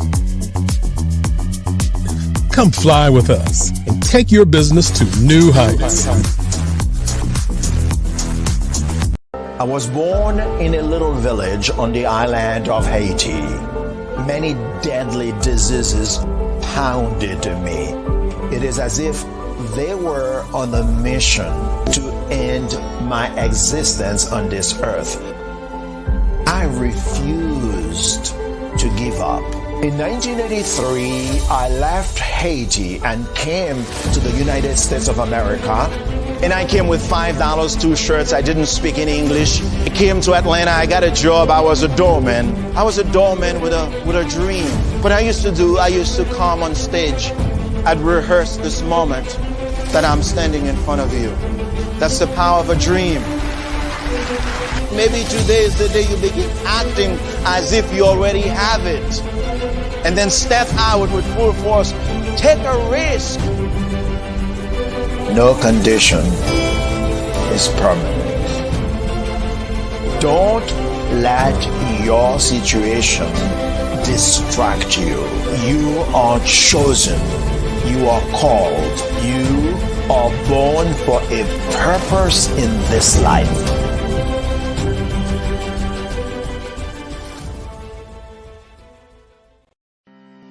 Are you aware that showing off your expertise can gain customers and position you as an expert in your industry? Consumers need confidence to purchase. So let us showcase your knowledge by interviewing you for a 3 to 5 minute video. We'll position you as an industry expert with a customized interview style video, and for a limited time, we'll cover all production costs. Click this ad or call now for all the information. You'll want to experience the same 5-star service our customers love. So take advantage of this one-time offer. Click this ad or contact us now.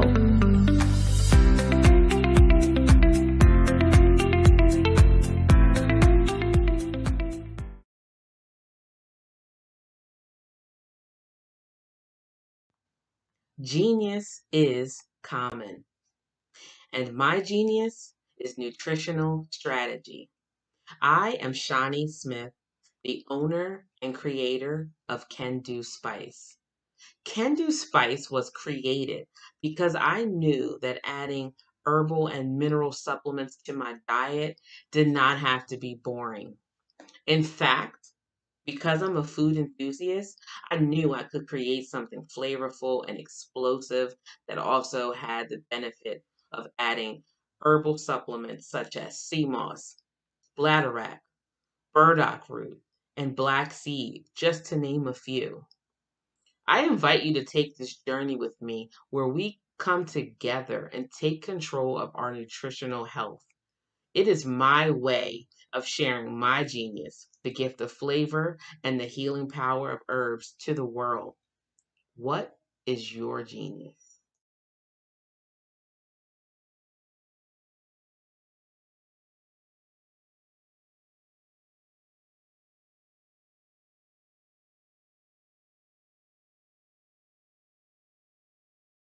Hey, it's your girl Colette V. Smith. The V is for victory. My mama would tell you the V is for Veronica, but it's Colette V. Smith. The NFL's first African-American woman to coach in the history of the National Football League by way of being the first female in 2017 to coach in New York Jets franchise history. Today, I'm the founder of Believe in You Incorporated. Believe in You Incorporated. I got here because I didn't limit myself. I started thinking freely, living life freely. Don't limit yourself. Unleash your power, the power that God created you to be and to have. I got here because I didn't just follow a path. I created my own. You can do the same thing. You know why I know this? Because genius is common.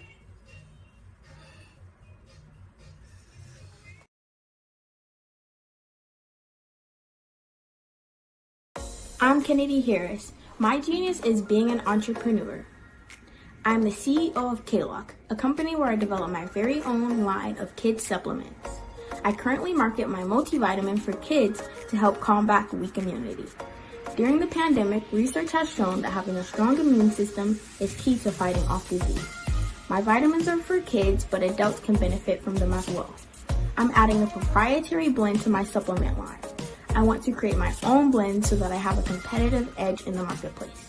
Staying healthy is important to me so that we live longer and have healthier lives.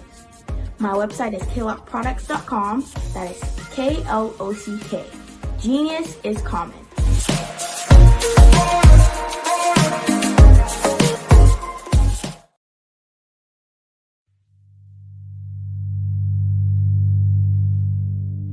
So what we have to do is when we get in a spot, we need to create some spots for us. That's the main thing. We need to be able to be in a position where we're able to create those spots for us. For me, being an entrepreneur, I'm not just going to get a business and then leave you sitting high and dry. If you ask me some questions about entrepreneurship, I'm going to give you as much as I've received. I've seen people who made it, and then when you ask them, it's like, okay, now you have to pay me for the information, the same information I got for free. We probably in totally different cities. There's no way that we're going to bump heads or anything. We're not competing. Bring me up with you. And so I just think that whatever education that I have, then I need to be able to give that to my own as well. So create the spots. You can create the spots when you get there.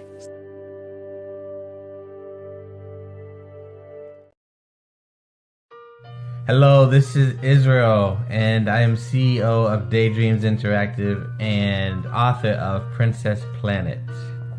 So, genius is common, and as a kid, I loved to daydream. Even as an adult, I loved to daydream. And when my daughter became 6 and loved princess characters, but we just could not find the diversity that showed her, we created our own characters.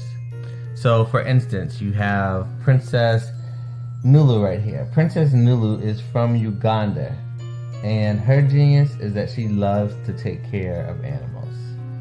She can actually even listen and hear what they say. And then we have Princess Isabella right here. Princess Isabella, she's from Cuba, and her genius is biochemistry. One day she hopes to eliminate disease. Then we have Princess Nia right here, and Princess Nia is based off of my daughter, and she wants to be the greatest dancer alive. So that's her genius. So what's your genius?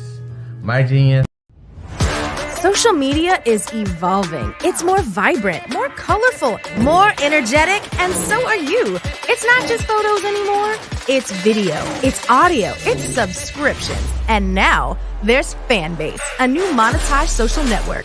Fanbase delivers the complete native app experience with full content monetization for every user. No algorithms that shadow ban your engagement or growth, and no ads. Follow anyone for free and subscribe directly to your favorite creators for $4.99 a month. Plus, show some love by tipping on any post. Also, make a Fanbase page and monetize your content the same way. Finally, connect with your followers by posting the amazing content you already create. And now, get paid for it. It's time to energize and monetize because everyone's a fan of something and everyone has a fan base.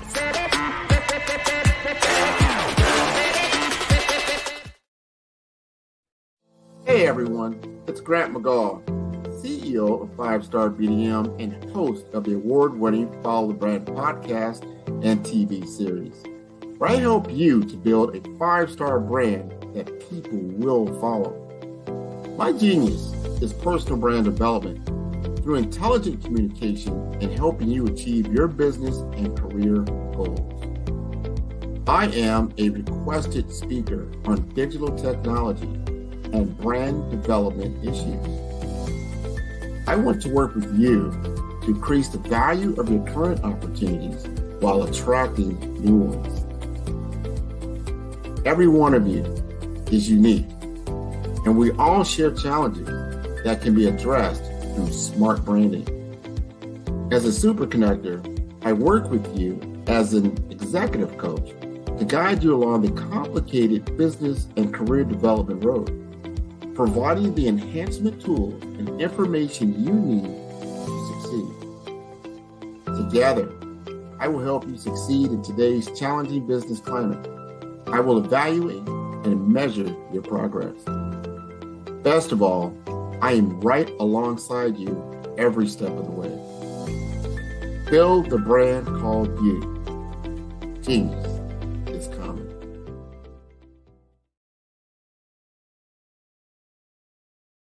Follow the Brand TV broadcast host, Grant McGaw, as he visits with top executives and entrepreneurs to find out their secrets of success with their personal brand. Follow the Brand TV broadcast host as he focuses on brand development to build better relationships, bring value to your business, relationships, and career. You will Hello, I am Dr. Eric Kelly III, the visionary strategist and founder of the Black Business Olympics. I invite you to showcase your Black-owned businesses on the Black Business Network global stage. The Black Business Olympics is a global Black Business Network platform that propels Black-owned businesses into the international spotlight. By showcasing your business on the Black Business Olympics platform, you can reach a worldwide audience of potential customers, partners, and investors. You can also establish yourself as a thought leader and expert in your field, attract lucrative partnerships, and more speaking engagements. In addition, the Black Business Olympics platform provides a valuable opportunity to connect and collaborate with like-minded entrepreneurs and business professionals from around the world. This can lead to new business opportunities, ideas, and relationships. Finally, by sharing your story and expertise on the Black Business Olympics platform, you can inspire and empower others. This is a powerful way to make a positive impact on the world and leave a lasting legacy. If you are a Black-owned business owner, I encourage you to seize the opportunity to showcase your business on the Black Business Olympics platform. It is a once-in-a-lifetime opportunity to make an indelible mark on the world. Be one of the 1,000 visionary entrepreneurs who are changing students' lives, shaping industries, and leaving an unforgettable legacy for their families. Unleash your voice on our global stage and watch your business thrive. Black Business Olympics is one of the largest Black business showcases in the history of Black business in the world. Yes, the entire world. Just give me a call today at 919-308-9090.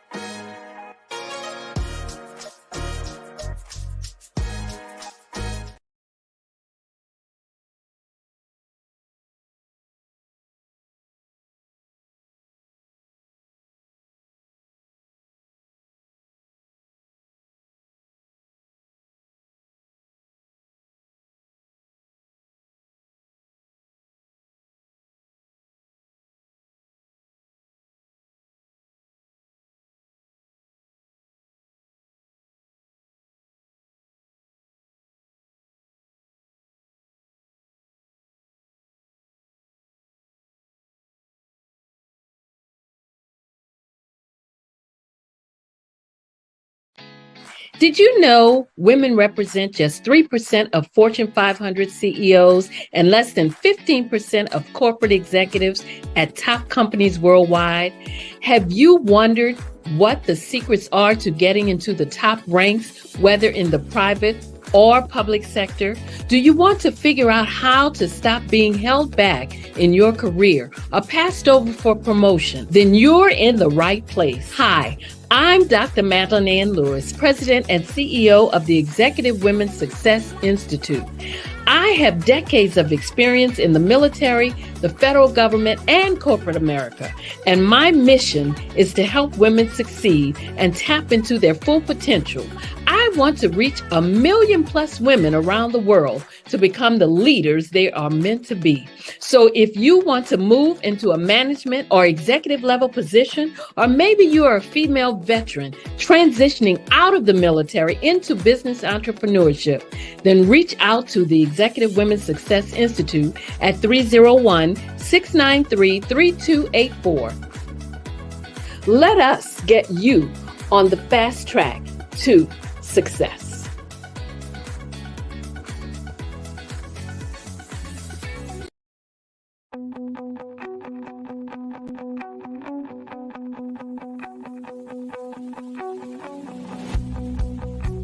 I am Black business. From the moment I wake until the time I sleep. Yes, I am Black business. I am Black business. Tell me, are you Black business? I am Black business. Do you support Black businesses? Listen, I support Black business because I am Black business. Black Business Expo, one of the largest business showcases in the history of Black business in the world. The world! Sign up today at www.blackbusinessexpousa.com or call 919-308-9090. I am Black business.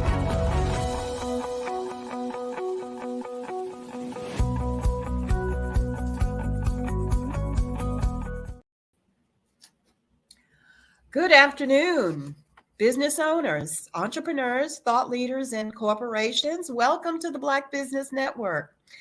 My name is Pamela Kelly, and I am your business moderator for this afternoon on the Black Business Network.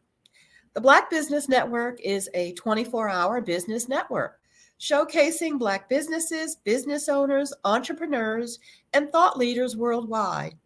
We have speakers from North Carolina, London, Singapore, Africa, Japan, and cities all over the United States.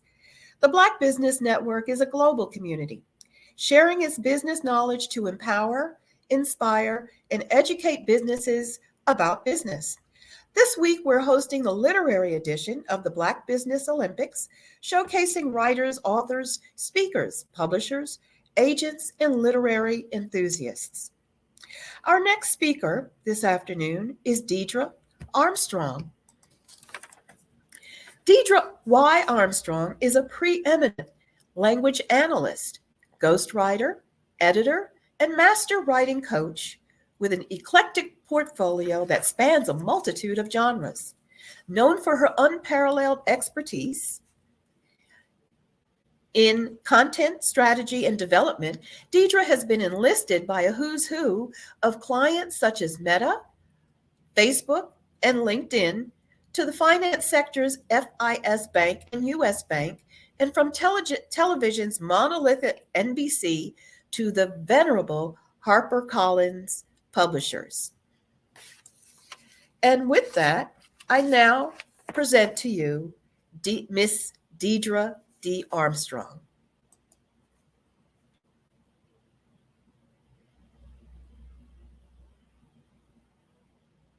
You're mute. Unmute yourself, Deidre.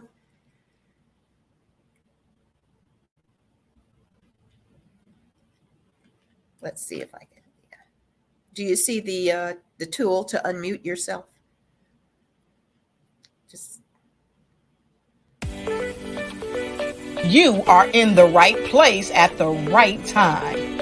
The Black Business Network opens again for its Black Business Olympics, a 24/7 broadcast on business, strategies, global branding, social media marketing, finance, advertisement, and much, much more. Featuring the top, most powerful entrepreneurs and speakers and thought leaders from all around the world as they gather together for this phenomenal event. Join the Black Business Network streaming live into the metaverse, STEM City, USA, Black Multiverse, Pod TV, Roku, Hulu, iHeartRadio, Apple TV, YouTube, TikTok, Instagram, Google Podcasts, Facebook, LinkedIn, IBM TV, Spotify, and Twitch. Tune in today and be a part of this amazing movement. The Black Business Olympics welcomes you. The Black Business Network and Black Business Olympics are essential platforms for Black business owners globally. They provide the tools and support you need to succeed in today's competitive marketplace. Join us today as we collaborate together with businesses from around the world to support our children, students, and young future entrepreneurs, Black businesses and corporations. We raise funds for students going to college and young entrepreneurs who are aspiring to be business owners, and we invite you to be a contributor today. Visit the website www.blackbusinessexpousa.com to connect with and learn more about how the Black Business Network and Black Business Olympics can help you not only share your amazing business story to businesses, but also serve future generations. Hello, my name is David Jones, CEO and co-founder of the Hello LLC, where we help businesses build a culture, brand and experience, and leverage technology to pivot into Web3. Join the Black Business Network streaming live into Roku, Metaverse, STEM City, Black Multiverse Enterprises, Hulu, YouTube, iHeartRadio, Apple, Facebook, LinkedIn, Spotify, Twitch, and Google Podcasts. Tune in, turn on, and let's thrive.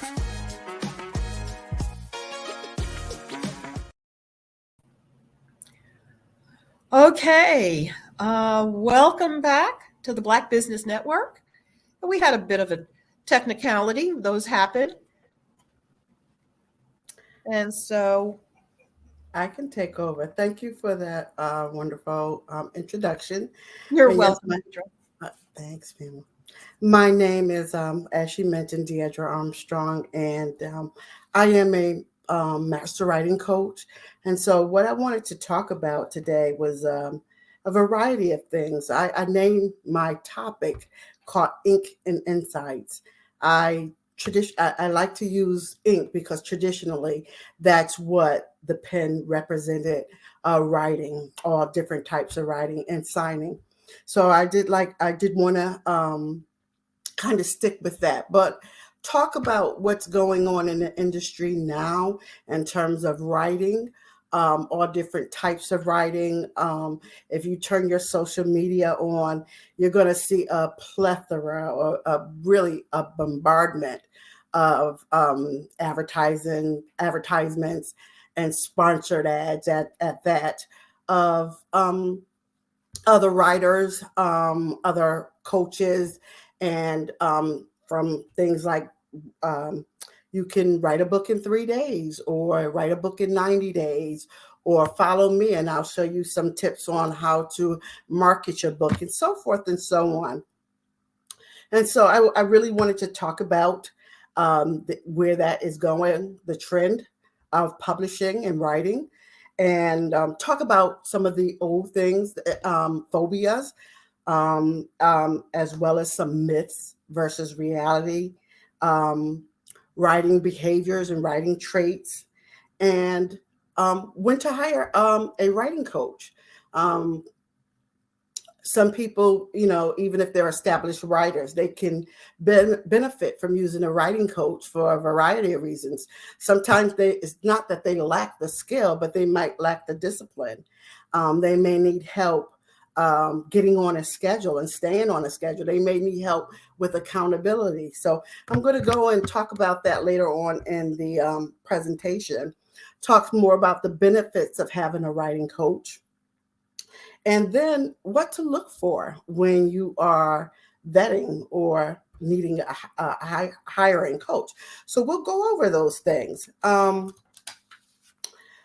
Traditionally, 80% or more people have desired to write a book, but never wrote it or would never write it in their lifetime. And the main reason was 4-letter words: fear. And it would be fear of rejection, fear of failure. Sometimes people even have fear of success. Well, what if it does jump off, or it does turn out to be something that could take me to another plateau in my writing career, or, changing careers, if that. And so some people have a phobia of success. Another thing people have is a phobia of criticism.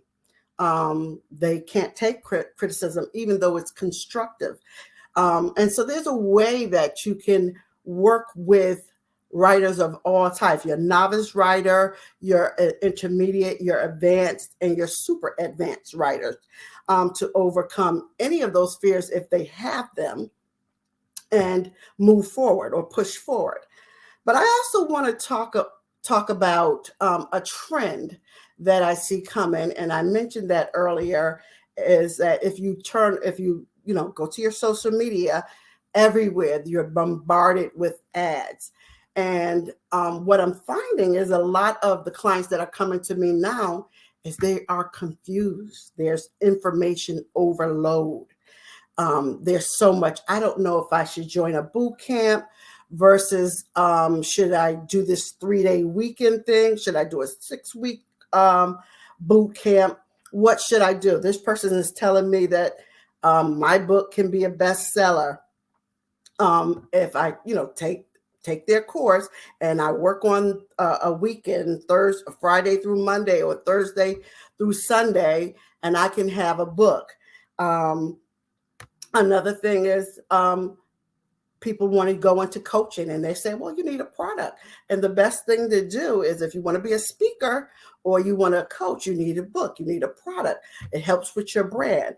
So a lot of this is information overload. And what can happen when there's information overload, the effects can be very negative. One of the things it can do is it can result in poor decision making.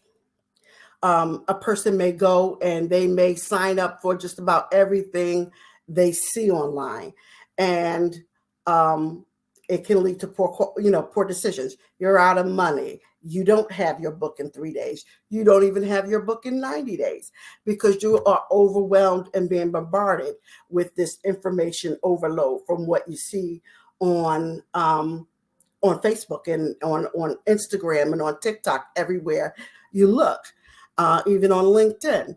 So one of the things I suggest that people do is that they take a step back and they even vet some of these programs and some of these coaches. Is it really realistic?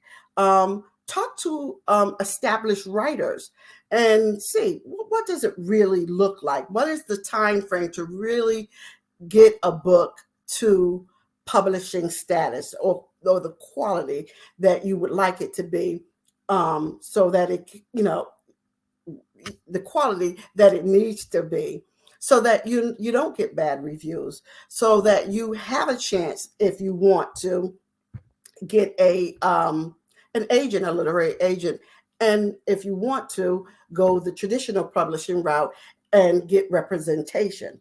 Another thing that can happen is you develop bad behaviors, right? I call them bad writing behaviors, which can lead to a bad writer's profile. And I'll get into that in a minute. Another thing that can happen when there's information overload is that you don't know how to discern myth from reality. And I'm going to go into that in a few minutes as well. So I'm sorry, I'm looking at my notes and let me just get them. you begin to lack confidence as well, because the information, if you can't keep up with the people who are scribbling or dabbling or doing whatever they're doing over this 3-day weekend, and you are a novice writer, you don't write that well, or you just want to learn the mechanics of writing, that may not be the avenue for you. So, it can lead to your lack of confidence. You have a lack of confidence because you're in the wrong place at the wrong time, and that might not be for you. You may need to take a different route. And then low productivity. That's another effect that can happen with information overload. You don't meet your targets. Like I just mentioned, you don't meet targets. You don't meet your own targets. You don't meet the targets that are set forth for you through these programs or these coaches, because they may be too aggressive and they may even be unrealistic. So we're going to look at some of those things. For one, myth versus reality. So here's some of the things that I wrote down. Here's myth versus reality. You can write a book in 3 days. I don't agree with that. You're lucky if you can get an outline done in 3 days, a good outline for your book. I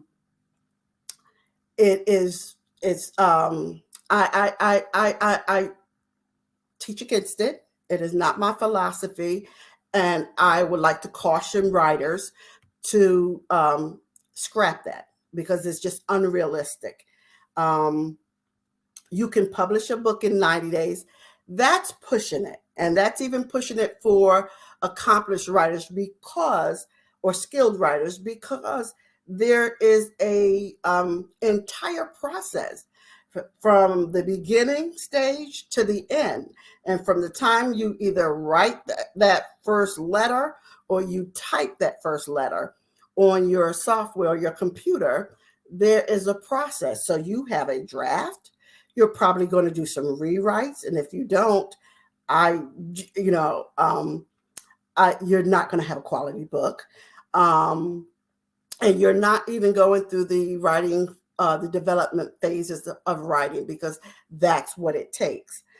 So I caution even against 90 days, because publishing a book in 90 days, because it takes time. Now, if you are part of a writing group and you have a segment that you're writing, then that'll work. But if you don't have a team of writers helping you out, that's almost impossible, and it's unrealistic for most writers.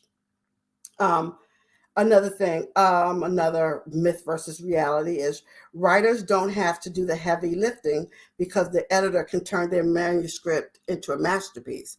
That's also false. It is your responsibility as a writer. This is your baby. You stay pregnant with it for a while. And as you're carrying your baby, this is the writing process. This is going through the stage. This is trimester 1, trimester 2, and trimester 3 of the writing phase. So you must write, you must rewrite, you must get some feedback, test it out with some trusted friends. You can also ask an experienced writer, hey, look at this. Tell me, what can I do? Give me some constructive feedback, and be open to the feedback that you receive. Incorporate it. Don't take offense to it.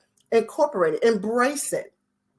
Another thing is only novice writers experience writer's block. That's also a myth. That's false. Every writer experiences some form or facet of writer's block. And sometimes the solution to that can be as simple as changing your environment. Leave the house, go to a cafe, go to a library. Sometimes you might not need to take a day and go stay in a hotel and lock yourself up. Some people go to cabins. Some people do retreats with other like-minded writers where, if that's the goal, that's what you need to do. That's if you have if you're serious about it, if you are serious about your writing, and you go on these retreats for writing, get the writing done. Set your goals, make the goals happen. AI is another one. AI can write your full-length book for you. That's false.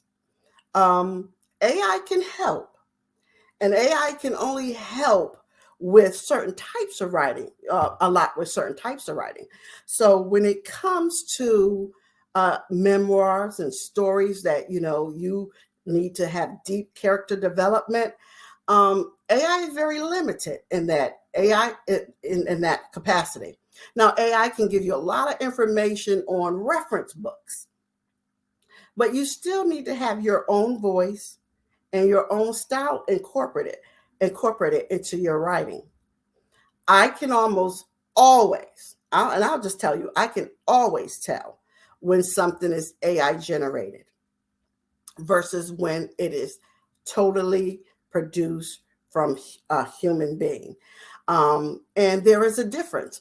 What AI lacks is true emotion. It can use some words, but the emotion and the sentiment behind the words and the story is usually lacking. And so AI today cannot write your full-length book unless you want it to, but it's not your book. It's an AI generated book, and you have to remember that we are in the infant stages of using AI as the general public, and so there are a lot of legal ramifications that have not been hashed out yet.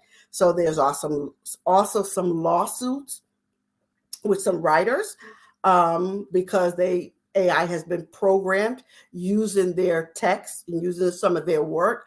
So you have to be very careful with AI. And then you don't know if it is just regurgitating verbatim something that has been generated elsewhere. So be very leery with how you use AI, number one, and the extent of using AI for your literary needs. It's a very delicate situation or delicate balance right now. So I would be very careful with that, and I would never promote it as let AI, as telling a writer that they can use AI to publish their book or to write their book. The next thing, skilled writers don't need discipline. That's false as well. As I mentioned just a few moments ago, even the most skilled writers can experience difficulty when writing. And sometimes they can push out one book faster than or one chapter, I'll say, faster than they can generate another chapter. And that's because of, all different types of dynamics. Sometimes their mind can just be going through information overload, the daily hassles of life. They too may even need to have a different space and go somewhere else, go to a hotel, go to a cabin, go to someone else's house if you can't, you can't afford. So I'm talking broadly to all different types of writers who have different situations and different scenarios in their lives at this moment. And lastly, I'll look at there's one more I just want to cover, and that is joining a 3-day writing boot camp is all you need to enhance your writing skills. That's false. Writing for true writers is a lifelong process. So if you want to be a good writer, a great writer, a great writer, and a great writer, then you will be you will embrace the fact that it's a lifelong journey. You are always trying to get better, and there's always something to learn. I don't know how many of you know Victoria Christopher Murray, but she is a very accomplished writer. And just a couple of weeks ago, she went to a writer's retreat, and she was just blown away. And she was around all different types of writers, because it's not just the when you say writing, it's not just the fiction writing, it's not just the memoirs. There's all different kinds of writing. Even scholastic writing for textbooks is takes a lot of time and energy to write to, and it takes skill as well. That's a different topic going into that, because if we wanted to talk about the money, that's really where the most money is made. It's made in textbooks. But if you are called to be a writer of fiction, and that's your gift and that's your skill, you stick with it, because it's not just about the money. And then that's why I was talking about all the social media and the overload, because that's what's getting a lot of people in trouble, because they can't fulfill their goals because it's unrealistic. What they're selling you is unrealistic. So I just want to talk about as well what information overload can do in terms of affecting your behavior as you're writing, or your habits as a writer. And so, as I mentioned earlier, it can create negative behaviors or negative writing profiles, I call them. So these are writer types. So this is a person, it's called the dreamer. This is a dreamer. And this person has great ideas, grand ideas actually, and aspirations for writing a book, but they have difficulty translating those ideas into actual writing. They spend a lot of time imagining what the book would look and sound like, but they never take the concrete steps to turn it into reality. That's called the dreamer, and that is a negative writing profile or behavior, and it can happen to the best of us. This is the procrastinator. I have the desire to write often, but I put it off for various reasons. And so that's basically what procrastination is doing. When we procrastinate about anything, about, tackling our finances, whatever, we think about it and we get overwhelmed and we put it off. I'll do it tomorrow. I'll do it next week. I'll do it whenever, and it never gets done. Next, we have what is called a serial starter. This person is full of ideas and enthusiasm for new writing projects, but they struggle with the follow through and finish what they start. They have multiple unfinished manuscripts or projects sitting on their hard drive. That's a serial starter. I know quite a few of them. Here's the undercover writer. I keep my desire to write or my ideas a secret. I write in private and only share my work with a small network of trusted friends. And then we have the planner. I'm highly meticulous about approaching writing. I create detailed outlines, plans, character profiles, and plots. And that person called the planner spends so much time on the outline or the note taking, and they have a little bit of procrastination in them, but they call them the planner. And so they don't really get to the meat of writing when they should, and that can impact, their motivation. So they are what they call the planners. And all 5 of these negative behaviors or negative writing types can be worked with. They can be overcome. There's something that you can do to overcome that. And the solution to that problem is to hire a writing coach or seek out a writing coach. Now, most people think, okay, I know what a writing coach is, okay? A writing coach is no more than a professional who helps people improve their writing skills and reach their writing goals. I can't, as a writer, do no more than you will allow me to do in terms of if you tell me your goals are A, B, and C, I'll work with you to get A, B, and C. But if you're not willing to push more, if I see something else and I say, hey, you can work on this, D, E, and F, but if you do not if you do not work to get D and F, it won't happen. So the relationship between the writer and the coach is basically symbiotic. We work together. There might be some things that you don't realize that you need. You may come to me and say, hey, this is my problem. And I may say, well, this another thing is your problem too, or this is how we can go about this problem, about solving that issue. So the relationship, like I said, is symbiotic, and it's not the boss necessarily and the employee. It's nothing like that, but it's more of the provider and the client. The writing coach is the professional, and the writer is the learner at that point. And that's part of the relation. That's the dynamic of having a writing coach if you want to improve your writing skills. Now, how do you know if you need a coach? Well, you can ask yourself some of these questions. Number one, do you have great ideas, but you don't know how to bring them to life?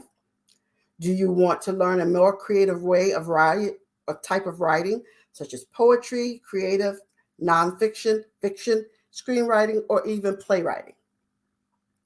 Do you need help becoming a better storyteller? Do you want to become a more skilled writer? Do you need help developing your characters? Do you want to develop a positive writer profile? That means you don't want to be in any of those other categories that I just mentioned about the dreamer, the procrastinator, the planner, the undercover writer, and the serial starter. Do you want to learn how to employ effective strategies to overcome writer's block or other writing challenges? Do you need someone to help you stay accountable with reaching your literary goals? Do you need help navigating the writing journey, period?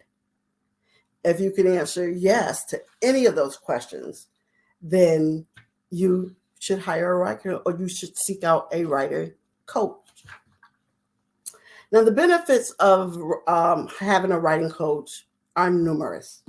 Number one, it aids in skill development. So writing coaches can provide personalized feedback and guidance, constructive criticism, and tailored goals, tailored to meet your specific needs and goals. Okay. The writing coach can kind of hone in, the experienced writing coach can hone in and, figure out what exactly you need. Because some people come to me and they say, I just need help. Some people know off the bat, look, I'm not a writer. I have a story to tell, but I am not a writer. And so what I usually do in this case is, because they're telling me straight off the bat that they're not going to write, do too much writing, and they're not really interested, but they really have a passion for telling their story. And in this case, I will say, well, you need ghostwriting services. I do offer ghostwriting services, but this presentation is pretty much focused on hiring a writing coach. But if you find yourself in that scenario, then, be honest with yourself. Just say, hey, I have a story to tell. I want this for my business. I want this to promote my brand, but I don't want to write it. Then you need a ghostwriter. And there are plenty out there. I'm not going to cover that topic today, but we'll just focus more on the benefits here of hiring a writing coach. Another benefit to hiring a writing coach is that you have someone to keep you accountable. Through feedback sessions and regular check-ins, the writing coach can provide you with accountability and motivation so that you stay on track and you can stick to your writing goals. One way I do this as a writing coach, if a person is having problems with accountability, sometimes it's pretty much they need a schedule. And so I help them with a schedule. So as an example, if a person is a novice, I may give them a schedule of writing 3 days a week. And it's realistic because the goal is not to do anything of what you see online and put extra pressure, because if you put that extra pressure on someone who is a novice, they're not going to achieve their goals, and they are going to, it's going to turn into lack of confidence, greater fear of failure, and they're just going to give up on their literary goals. So yeah, have to be realistic. So I may put them on a schedule of, okay, you write 3 days a week and you write for an hour. And in that hour, you can write anywhere from 100 to 300 words. Very realistic. This is a novice person. This is a person who hasn't written much. So I give them that latitude.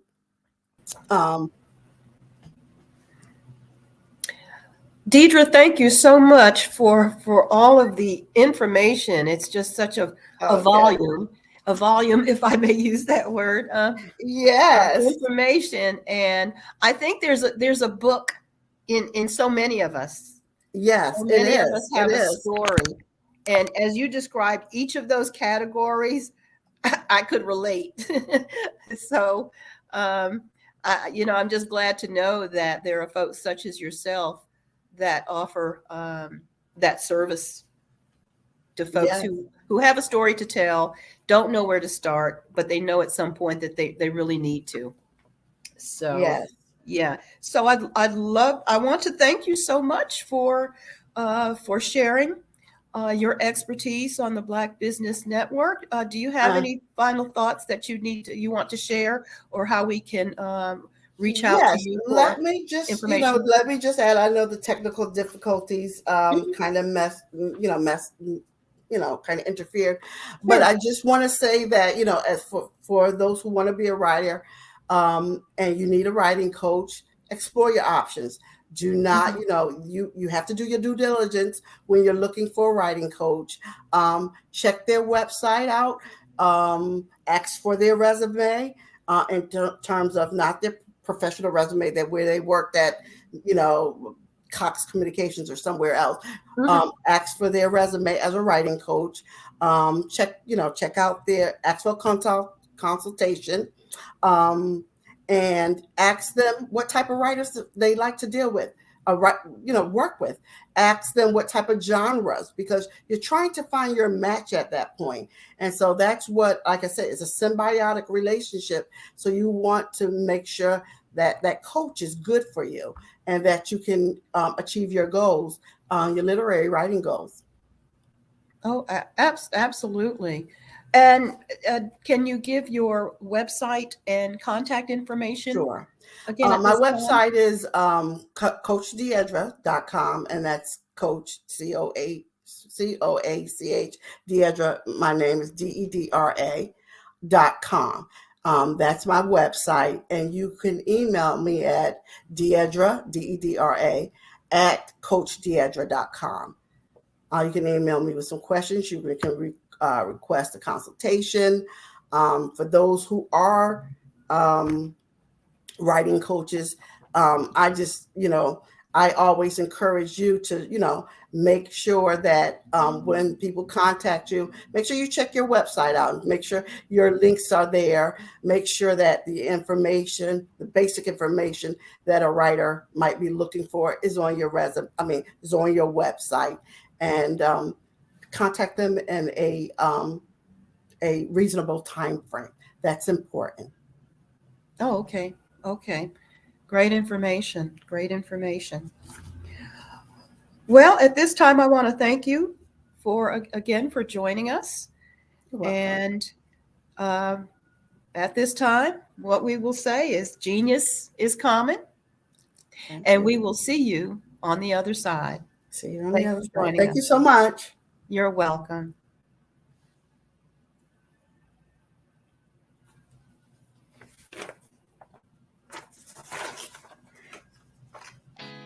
Did you know women represent just 3% of Fortune 500 CEOs and less than 15% of corporate executives at top companies worldwide? Have you wondered what the secrets are to getting into the top ranks, whether in the private or public sector? Do you want to figure out how to stop being held back in your career or passed over for promotion? Then you're in the right place. Hi, I'm Dr. Madeline Ann Lewis, President and CEO of the Executive Women's Success Institute. I have decades of experience in the military, the federal government, and corporate America, and my mission is to help women succeed and tap into their full potential. I want to reach 1 million plus women around the world to become the leaders they are meant to be. So if you want to move into a management or executive level position, or maybe you are a female veteran transitioning out of the military into business entrepreneurship, then reach out to the Executive Women's Success Institute at 301-693-3284. Let us get you on the fast track to success.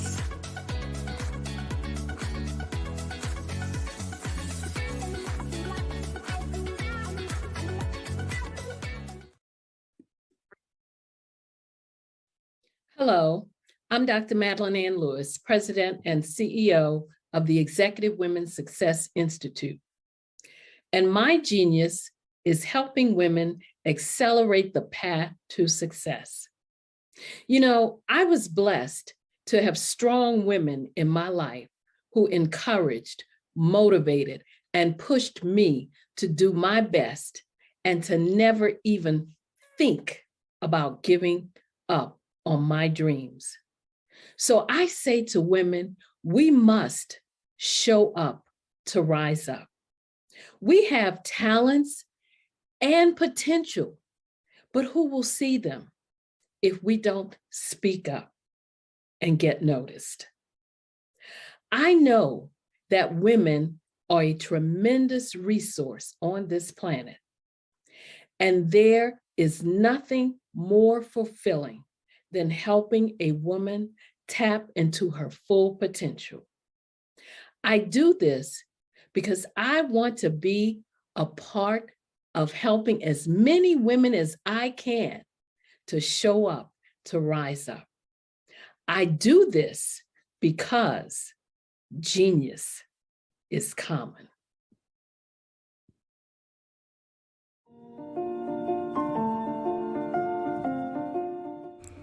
The power of the written word is magic.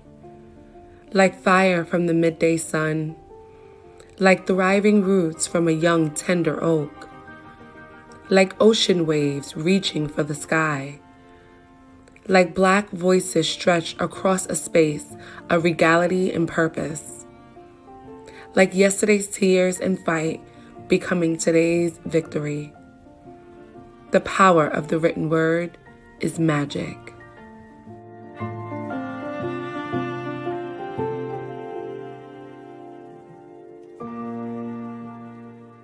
Having a brand that resonates with so many people across the world is truly a phenomenon.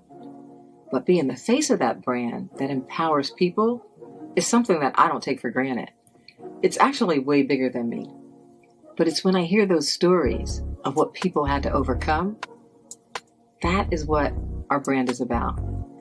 Resilience, persevering, and not giving up. Physically, mentally, or spiritually.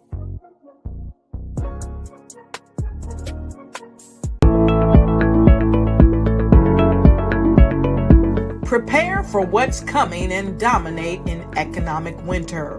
Stand strong and thrive by showcasing your great products and services globally through the Black Business Network and Black Business Olympics.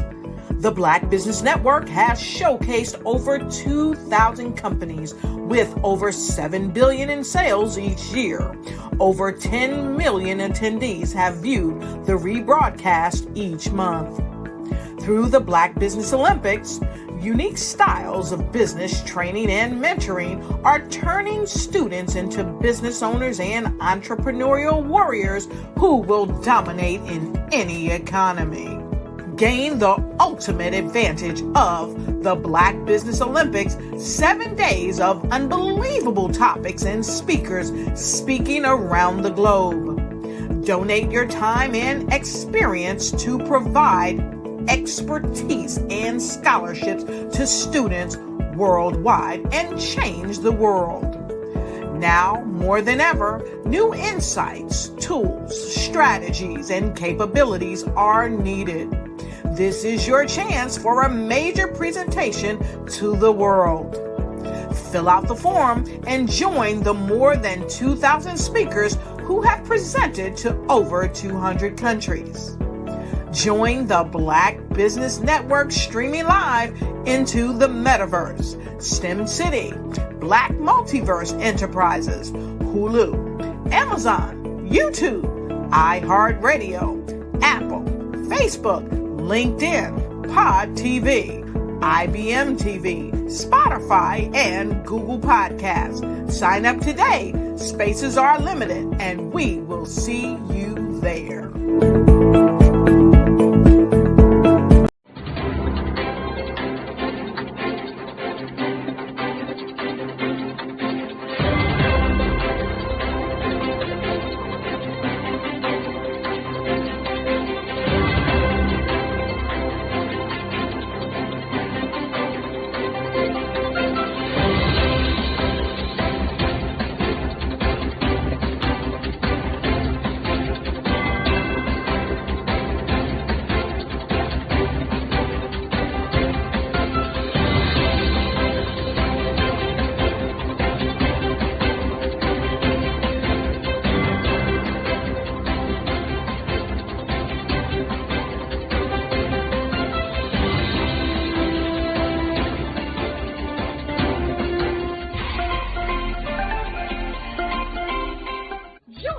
Dr. Eric Kelly III and a host of phenomenal speakers from all around the globe for this 7-day virtual event that you don't want to miss.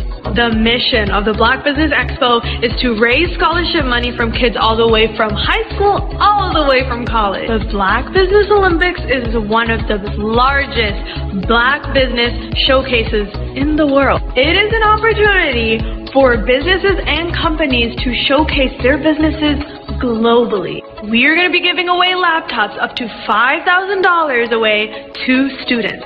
Again, I'm Olivia Appleberry, the founder of 2 Cents Finance and one of the speakers for the expo. I am so excited to see you there. For more info, go to www.blackbusinessexpousa.com or call 919-308-9090 and hope to see you there.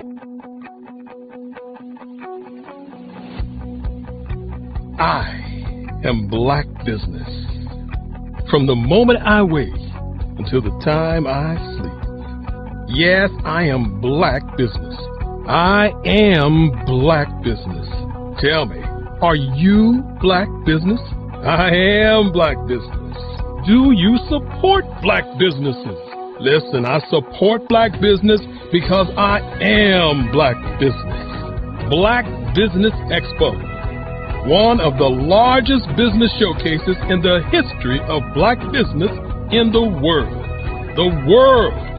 Sign up today at www.blackbusinessexpousa.com or call 919-308-9090. I am Black Business. I am Black Business. From the moment I wake until the time I sleep, I am Black Business. I am Black Business. Are you Black Business? I am Black Business. Do you support Black businesses? I support Black business because I am Black Business. Black Business Expo, one of the largest business showcases in the history of Black America in North Carolina.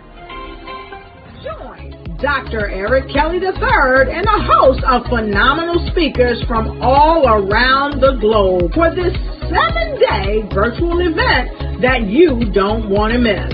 The mission of the Black Business Expo is to raise scholarship money from kids all the way from high school, all the way from college. The Black Business Olympics is one of the largest Black business showcases in the world. It is an opportunity for businesses and companies to showcase their businesses globally. We are going to be giving away laptops up to $5,000 away to students. Again, I'm Olivia Appleberry, the founder of 2 Cents Finance and one of the speakers for the expo. I am so excited to see you there. For more info, go to www.blackbusinessexpousa.com or call 919-308-9090 and hope to see you there. I am Black business. From the moment I wake until the time I sleep. Yes, I am Black business. I am Black business. Tell me, are you Black business? I am Black business. Do you support Black businesses? Listen, I support Black business because I am Black business. Black Business Expo, one of the largest business showcases in the history of Black business in the world.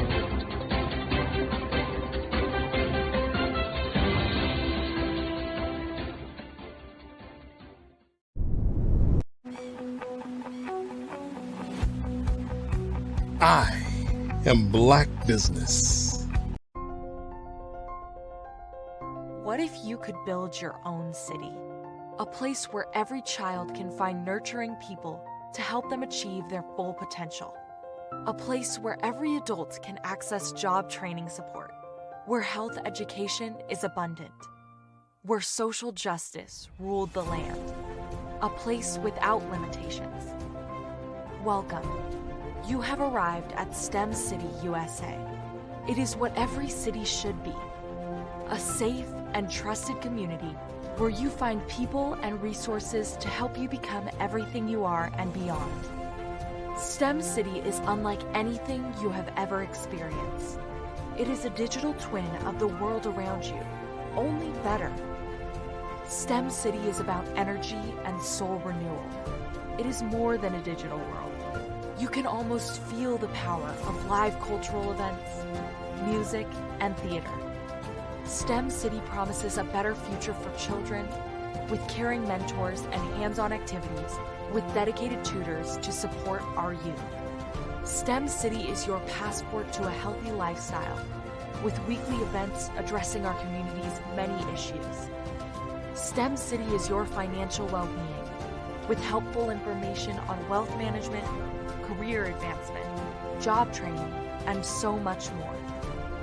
STEM City is the community you deserve. It is the city where your dreams can come true. STEM City USA, a place in the sky that is accessible to all who reach for the stars.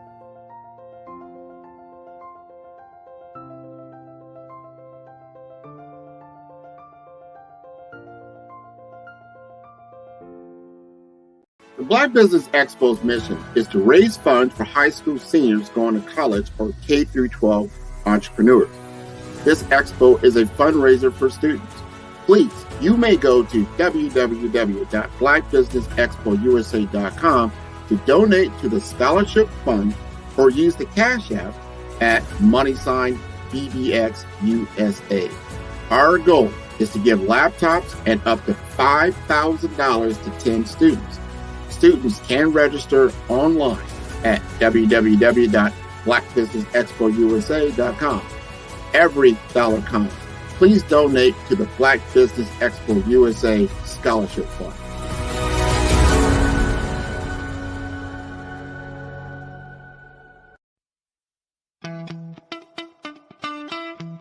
How many times have you been asked to help someone you didn't even know, a student, a business entrepreneur? Or did you ever even ask, where did they end up? That business, that friend, that entrepreneur. Well, just maybe they ended up in a gang, bankrupt, homeless, or worse, dead. Maybe they turned to crime, drugs, and alcohol. Did you ever wonder? Did you destroy their dream, or was your life always so easy? At the Black Business Olympics, we started a movement to help students complete. Give them hope and foster success. Help them to leave their dreams of providing laptops, computers, and up to $5,000 in scholarship funds. Today, we ask you to help a student, a business owner, or an entrepreneur to realize their dream by sponsoring them, supporting them, and buying from them. Consider this. With $1.6 trillion in our Black community, we only ask for a small donation for our students, our businesses, and our entrepreneurs. And you can change a life today. So I ask you, what are you going to do? Sit on the sideline and watch our students in high school be leaving, miss out on their dream from lack of resources? Or are you going to donate to the movement and change their future and yours as well? Give us a call today at 919-308-9090. Change their life by investing with action to the Black Business Olympic Fund. The Black Business Olympics, one of the largest business showcases of Black business in the history of the world.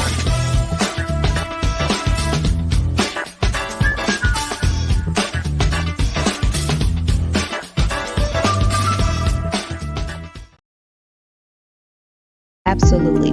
So our coaching program help people that have the lack of time, that lack strategies.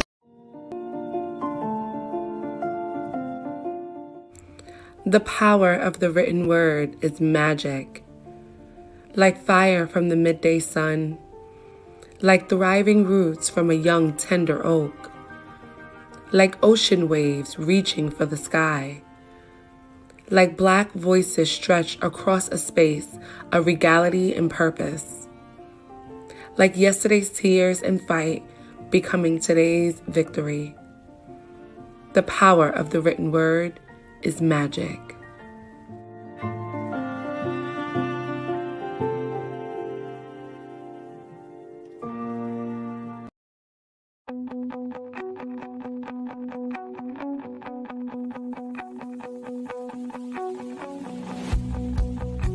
I am Black business. From the moment I wake until the time I sleep. Yes, I am Black business. I am Black business.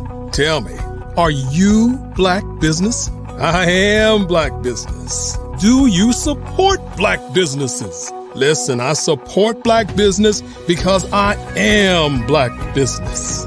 Black Business Expo, one of the largest business showcases in the history of Black business in the world. The world. Sign up today at www.blackbusinessexpousa.com or call 919-308-9090. I am Black business.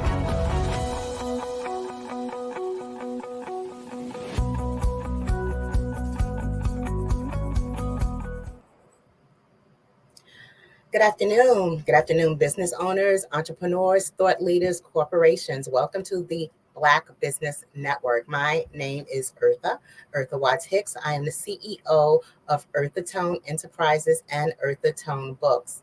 I'm a member of the Harlem Writers Guild, executive editor at Harlem World Magazine, and I'm a PR writer and affiliate for blackpr.com. I'm also your moderator for this afternoon on the Black Business Network's Black Literary Olympics.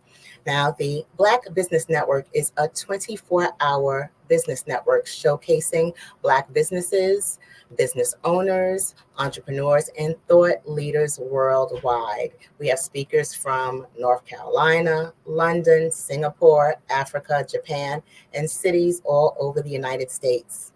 The Black Business Network is a global community sharing its business knowledge to empower, inspire, and educate businesses about business. Now, our next speaker is Ms. Kathy Wright Lewis.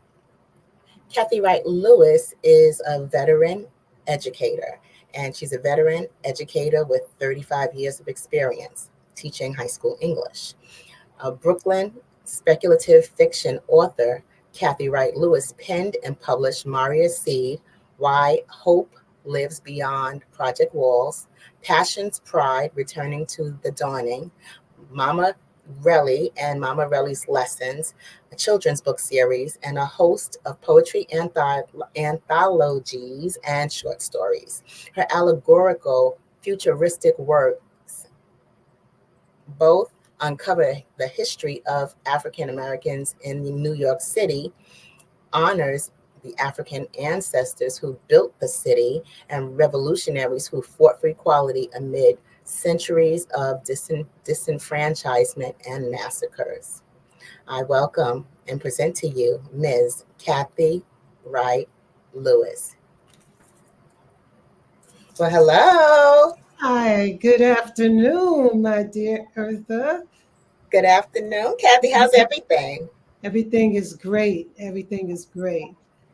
Okay, so I'm glad to have you here, and I would love for you to read some a wonderful excerpt, some pages from your work. But before we do that, please tell us a little bit about your background as a veteran educator and the work that you do and have done in shaping the young minds in New York City. Oh, okay. First and foremost, thank you, Eartha. Thank you for inviting me.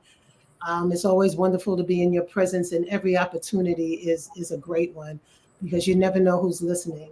I taught in Brooklyn. I still teach. I'm never going to stop teaching, but I taught my mother and Frank Mickens, the infamous, not infamous, but in a bad way, but the very well-known Mr. Mickens. He was the principal, well known for being the principal of Boys and Girls High School, who turned everything around back in the 80s. Well, I was on his team. And before he even got to Boys and Girls, at first I didn't want to teach, but my mother said that I had to. So I went and got my license, and I started, and I fell in love with the kids. I saw myself and my little friends when we were younger. So I knew what they had my heart. I automatically noticed fortunately how poor their skills were, and made it a lifelong journey to enforce literacy in our community, and that's at the core of almost everything that I do. But I taught at 324 Boys and Girls. I helped start Benjamin Banneker Academy and Bedford Academy. Those are all like homeschools to me. And I taught at Medgar Evers College also. Wow, and at Medgar Evers College, what class did you teach? Writing for freshmen. I taught also English for interim teachers, so students who are going to become teachers. I've taught a few different types of writing classes. Yeah. Gotcha. Now, I'm going to say two things. Boys and Girls High School used to host the, they partnered with the ladies of Delta Sigma Theta, and I believe it was the Brooklyn alumni chapter to do Delta Sigma Theta Book Festival or Book Fair at Boys and Girls High School. So that was like one of the first book fairs where I sold my novel at Boys and Girls, and I still have that picture from way back when. And shout out to the ladies of Delta Sigma Theta, because I know I love participating in that particular book fair. It's one of my favorites. Also, too, Medgar Evers College. Yes, the Center for Black Literature. Yes, yes. Yes. They have some brilliant students coming out of there, especially the poets. They're mind blowing. Oh yeah, absolutely. Oh gosh, I was in their presence once, and I was amazed by the talent and the passion of just people so young, but it's like nothing is getting past them. They got it all, and they're addressing it in their poetry, and I love it. I'm here for it. Thank you so much for saying that. I worked with a lot of the poets, and a lot of my students are now the teachers there, so I'm really proud to hear that, because I was one of the first people to teach spoken word at Medgar Evers through the Black Center for Black Literature. Yeah. Wow. No, they were blazing. I had actually wandered into one of their open mic sets in their little cafeteria, because I was part of the National Black Book Conference. Right. And I sort of just wandered in because I had a little time, between the next session or whatever. And I was like, whoa, these college kids got it going on, as we used to say. It was like, they are doing it. I was like, okay, so the fact that you had something to do with that, it's like, okay, I see you. Oh yeah, and my fingers all in there. Now, so can we please have an excerpt from you? Okay, I'm waiting for it to open up. Can we talk a little more until it does? Can I tell you a little bit about my writing workshop? Sure. So after teaching, and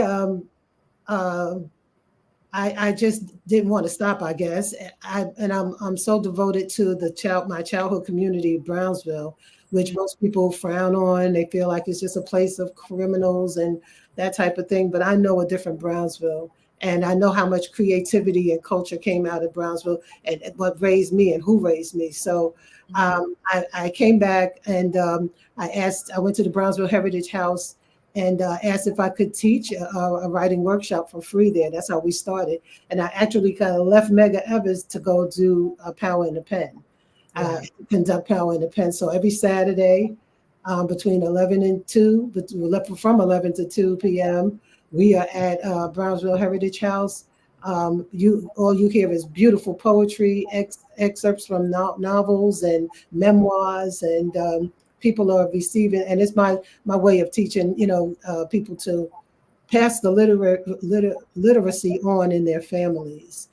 Because I noticed, as teaching in the daytime, I would teach the students, right, at the high school, and then at nighttime, I was teaching at Medgar Evers. And I noticed when kids graduate, they did really well, and they went on with their lives. But when the parents knew, right, when we have the parents informed, and the parents are learning, then the parents go home and they make sure everybody can read, So that's my mission, is to spread the literacy in the homes. Okay, I just want to get that in there. So I can start now. Mm-hmm. All right. So this is from Mariah Seed, Special Classes. My first novel, written 20 years ago. This is the 20th anniversary. July 1980. Passion jumped out of her bed. She stormed down the narrow apartment hallway towards the front door and closed one eye to see through the peephole. Mecca, she hollered for her 22-year-old college grad who had recently returned home. Coming, Ma, her daughter stirred, still half asleep. She had heard a ruckus and hoped it was coming from next door. Damn, Mecca mumbled when she looked at her clock. Then she got excited. Who is it? Hurry, your best friend is here. She needs some help. Passion's tone swiftly changed from annoyed to concerned as she rushed the young lady into the apartment. Orset, girl, what are you doing here? Mecca was trying to get her arm into the right sleeve of her bathrobe. Orset started talking fast. My dad put me out. I'm so sorry to wake you. She began to cry through her apology. He hates my boyfriend and forbids me to see him. She paused, feeling guilty about the confession she was about to make. But we went out last night. Anyway, when I got home, my clothes were in the street, and he said not to come back. She sobbed from inside the doorway, with one foot still holding door slightly ajar. I really don't want to be any trouble, but I don't know where else to go. Orset dropped her head in shame. Oh, please, Ma, can she stay? Just a little while until we figure out her next move, Mecca pleaded, then ran over to Passion and threw her arms around her mother's neck. She kissed Passion all over her face, grabbed hold of Orset's hand, and used her puppy dog eyes that worked when she was a child.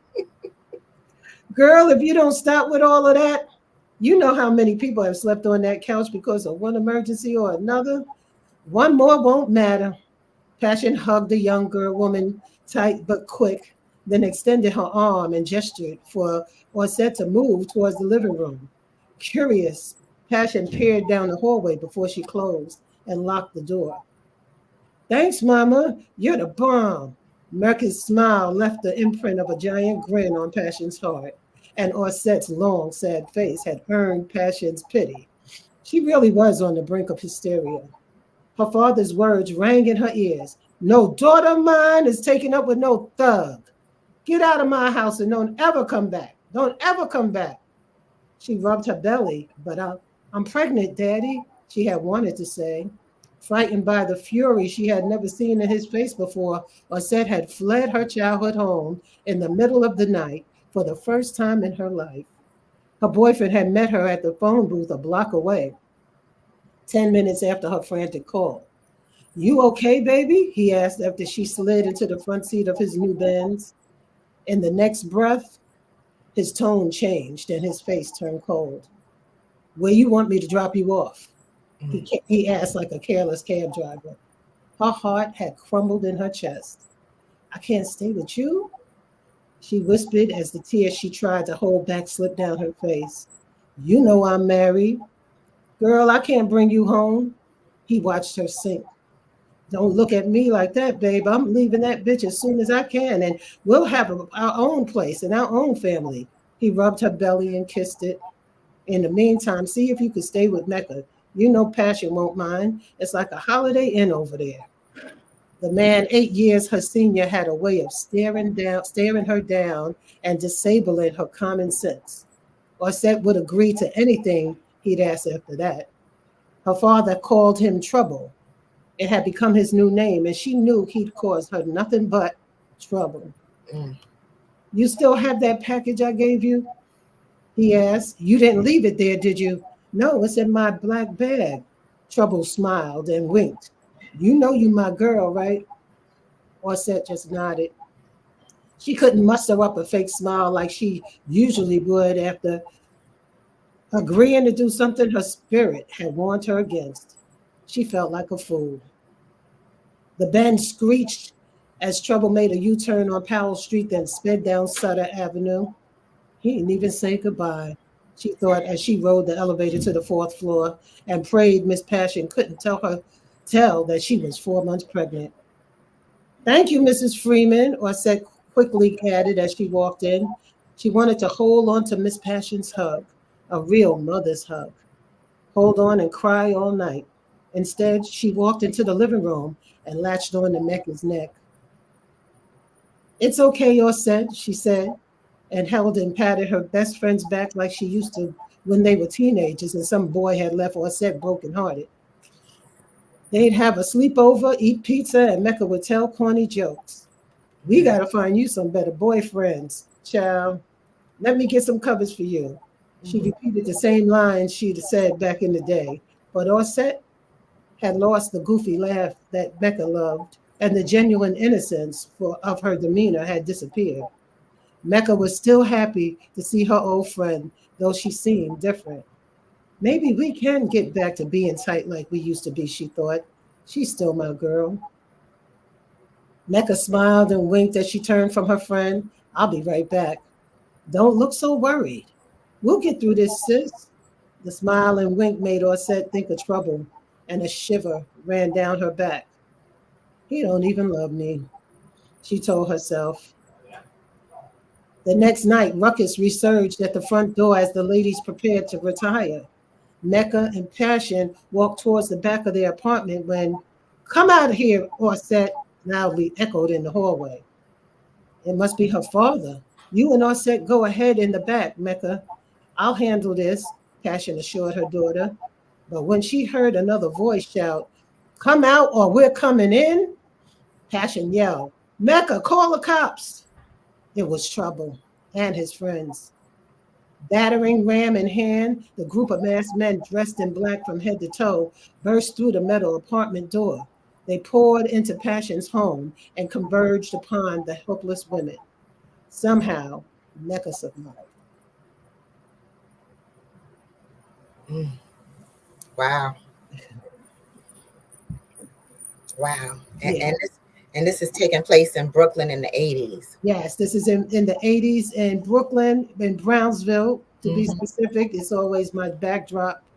And then goes on to show a night, and well, it goes back in time, actually, to 1963, when a police officer kills a black boy, and it erupts, the whole community erupts. And you get to see passion in every sense of the word throughout the night. Yeah.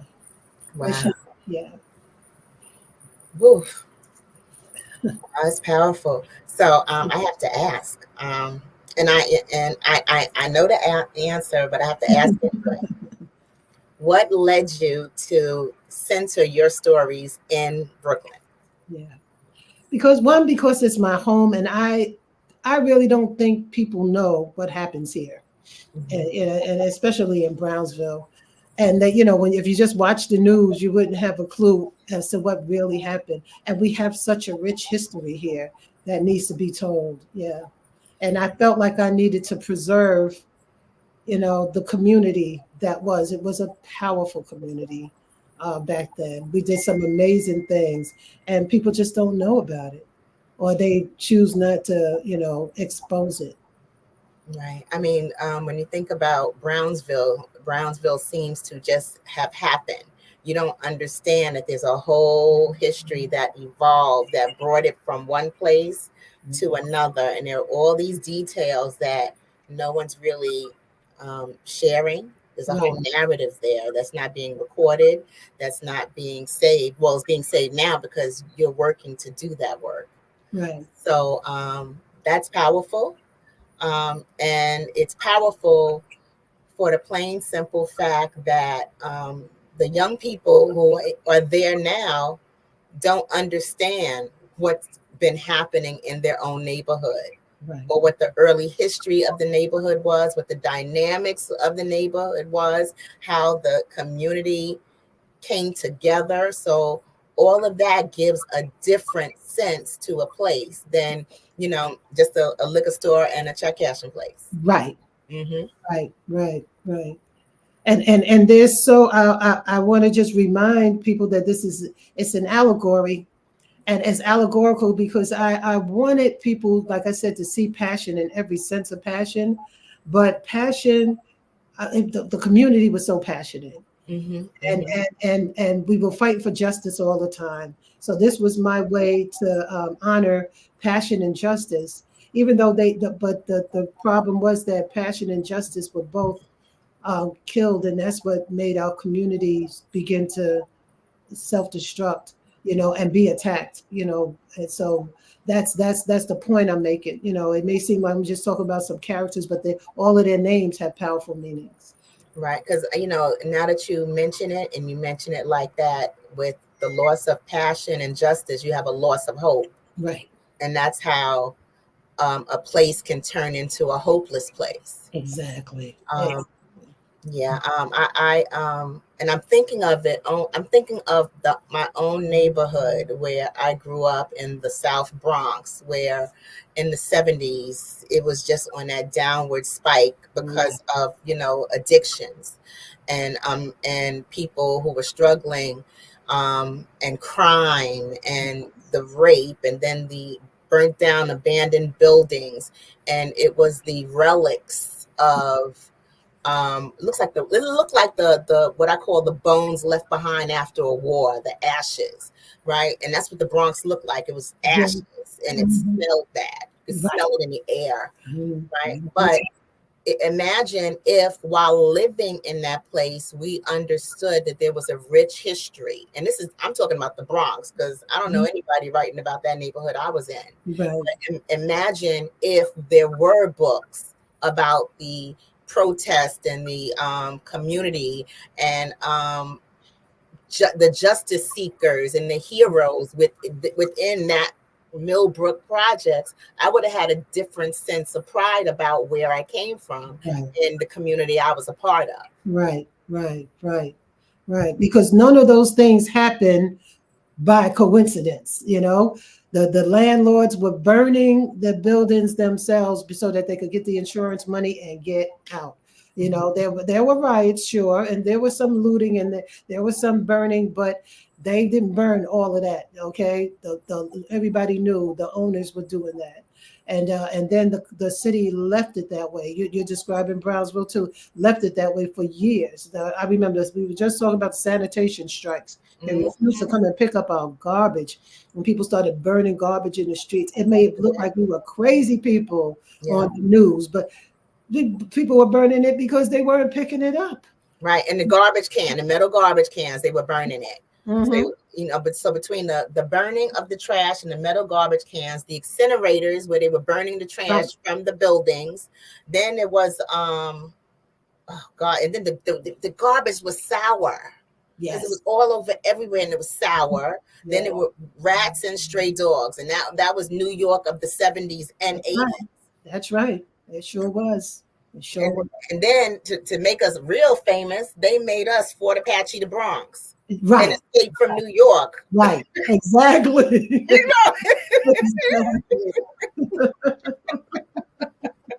Exactly. Then they had the nerve to exploit us after they did make us extras in the movie. Oh my God. Make us extras in the movie that describes our home as HE double hockey stick. Okay. Unbelievable. But that's why I write, so people will understand what happened, what really happened. It's beautiful when you think of it that way, because you're giving the history, you're giving culture, you're giving it texture, and you're assigning heroes that the community can understand. Correct. Right. Absolutely. Wow. Now, who are your literary inspirations? Oh my goodness. Of course, Toni Morrison. Of course, Maya Angelou. Okay. Of course, Alice Walker. All of the wonderful Black women writers, they're fantastic. But of course, I have to put Octavia Butler on the top because we go back in time.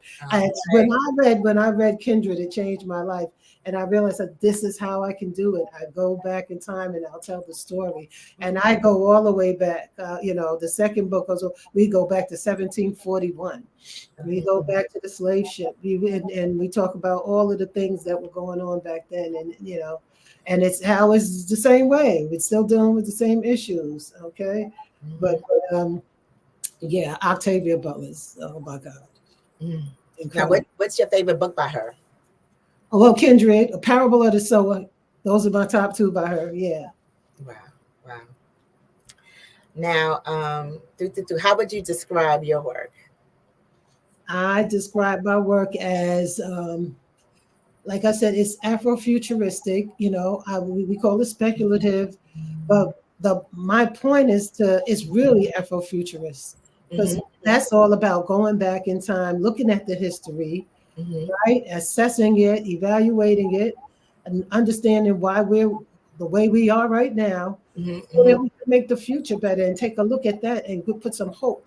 I will never write anything dystopic. I'm always writing about hope. Is always in my stories. They always want to write these stories and write Black people right on out of them. Yeah, we know you want to destroy us, but I write us. I'll put us right back in the story. Right. We'll be here. Okay. Right. Yeah.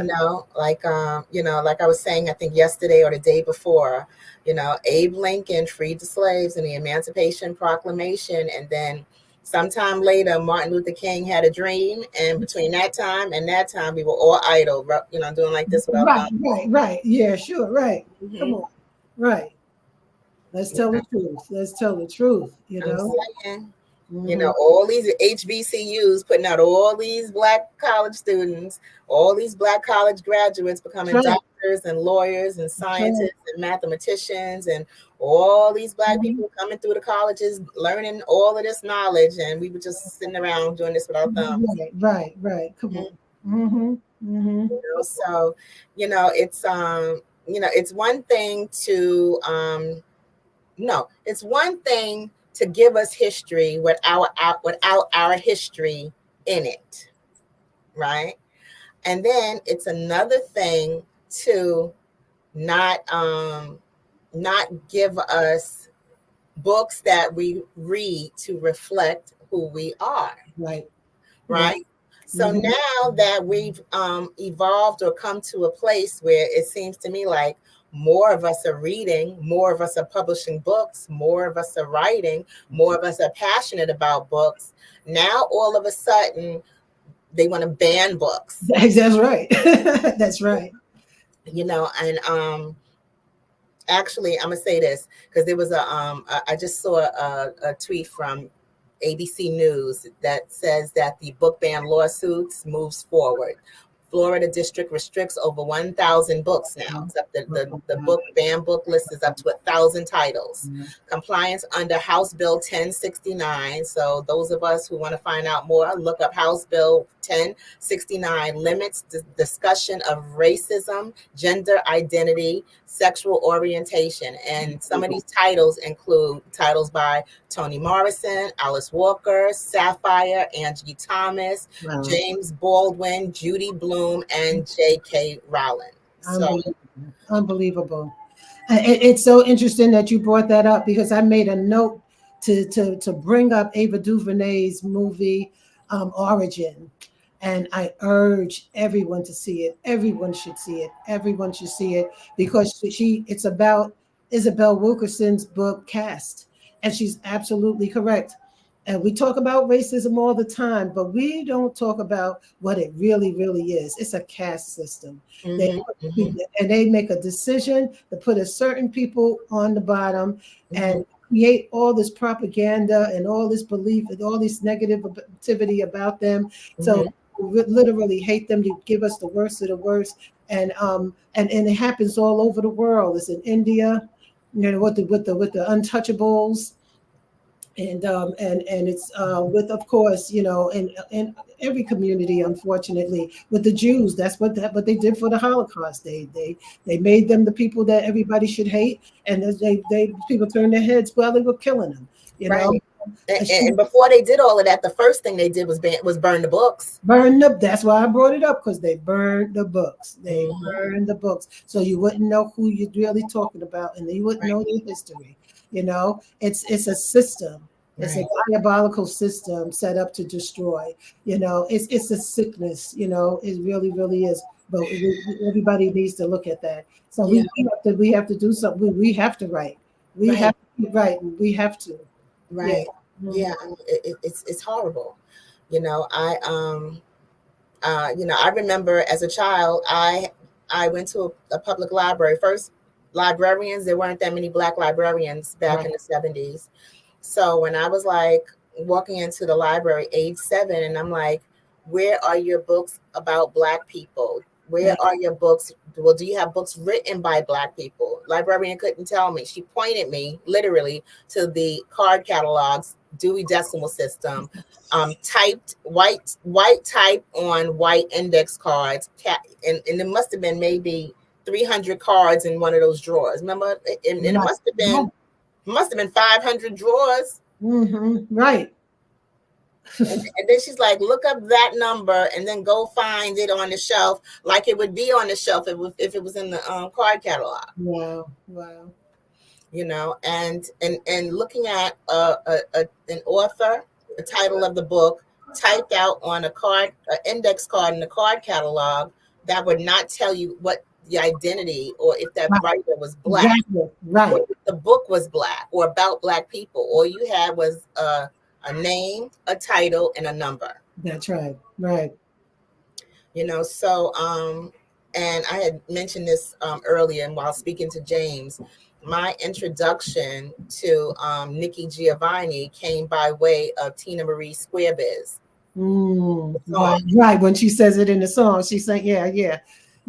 Mm-hmm. That's how I was introduced to Shakespeare, Maya Angelou, and Nikki Giovanni, just to name a few. Now, Nikki Giovanni, when I heard Nikki Giovanni's name, I knew Nikki Giovanni was Black just by the sound of her name. And Maya Angelou, I later learned was Black when she started making more of a prominent presence through Oprah and the Oprah Winfrey Show and appearing on Oprah Winfrey Show. But prior to that, it was Incidents in the Life of a Slave Girl, right? And then it was Roots. So I knew Roots. Wasn't going to read that. The Roots was like yay thick. Right. like two encyclopedias. Right. And then when Roots came out, it seemed like Alex Haley was the only Black author. Yeah, right. And that was so untrue. And people really believed that. Even in the 90s, I remember parents saying, well, we don't have any Black authors. I was like, we have plenty of Black authors. I'm a Black author. We have plenty of Black authors. Let me turn you on to a few. But she really believed that there were none. Wow. So it's really important for people to understand. We've written our stories. I'm grateful to YouTube for that. Because we do have a lot of Black, little history and information on YouTube. And now kids are watching it and they're reading from there and they're learning what they want to learn on there, But I'm fortunate that I was raised in Brownsville. That's why I love it so much, because the activists, raised us. Listen, I learned I was a Black nationalist at the age of 10. Picketing and marching, down to 271 for equal education. Wow. I was fortunate because I was in Brownsville. That's where Mary Baraka taught. I didn't even know that he was a famous guy. I just thought, this is a real nice guy. We loved his poetry. And he was teaching us poetry and Yusuf Iman, who worked with him. We had all these amazing people who came through for the Black arts movement.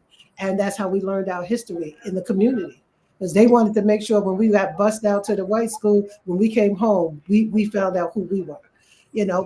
Artisans all over the country came together to do that. They came here on purpose to do. I'm grateful eternally for the exposure I received. Wow. Mm-hmm.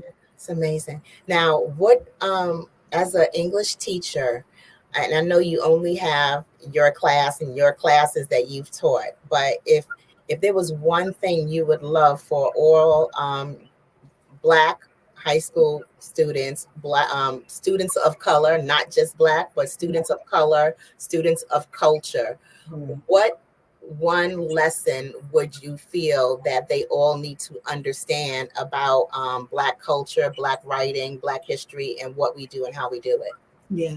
I want them all to understand they come from a very proud, amazing history. I think if I want them all to research, and we used to do these projects all the time to research. I would tell them to interview the oldest person in your family, and we work with some who didn't have, but and if you could ask your grandmother about her grandmother and what her grandmother told her, you could get back some years. I wanted them to understand how much everybody went through to get here, to be in New York City, because every story is a triumphant story, whether they were running, whether they were, came into, the Great Migration. They don't even bring it up, in school.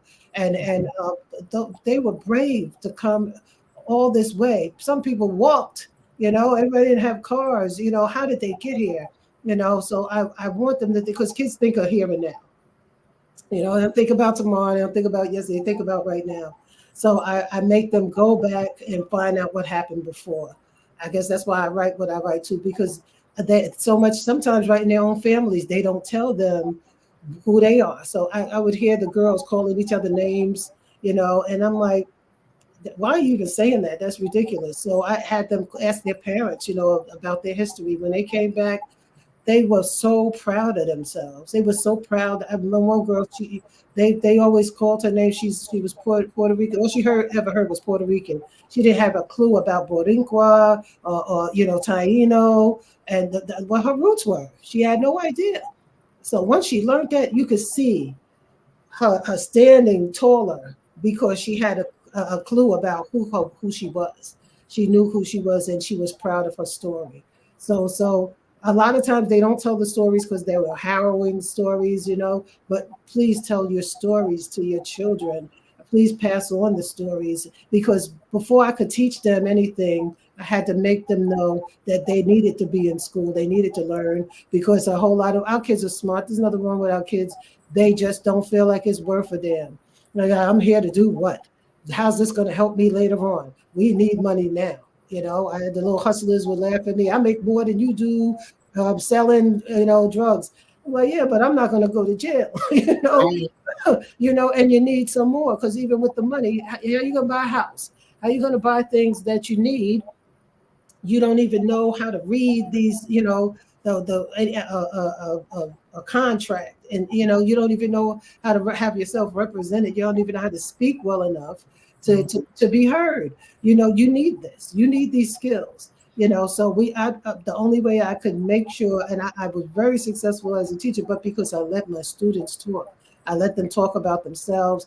I let them ask me questions, and I made them do presentations about what they wanted in their dreams and anything they want to learn about. But I made them develop their oratory skills so that they could express themselves.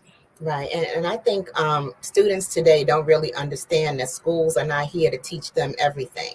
Right. Schools are only here to give them the skills they need to know to teach themselves what they need to learn for themselves. It's only a starting point. That's right. That's right. That's right. That's right. And parents need to understand that too. All the answers are not in the school. You have to I would tell them, we have to work together. Work with me, mama. Work with me, dad. We are going to together. We're going to get them on track. So it has to be an effort on everyone's behalf. Yeah. Right. Yeah. Right. Mm-hmm. Yeah. Now, can you remind our audiences how we can get in touch with you? Where can we find your book? If we can get an autograph book, and how can we get it? But before you do that, before you give us your contact information and your website, give us a little something about your nonprofit. Oh, okay. So Power in the Pen Writing Workshop Incorporated is my nonprofit. We received our status just like last year in 2022, 2 years ago. And it developed from this just small group I wanted to bring together and help some people with their writing. I ended up getting support from, we're at the Brownsville Heritage House every Saturday from 11 to 2. We're also online. Power in the Pen, www.org. It's really where writing, culture, and spirit meet. I say that because our healing meets, because it's cathartic. As a lot of people are writing their memoirs, and as a spiritual life coach, I realize I'm coaching as I'm teaching writing. I'm teaching writing skills, but when people start talking about the hard issues, the challenges in their lives, and I had to help them, get it down and get through it, I end up coaching them.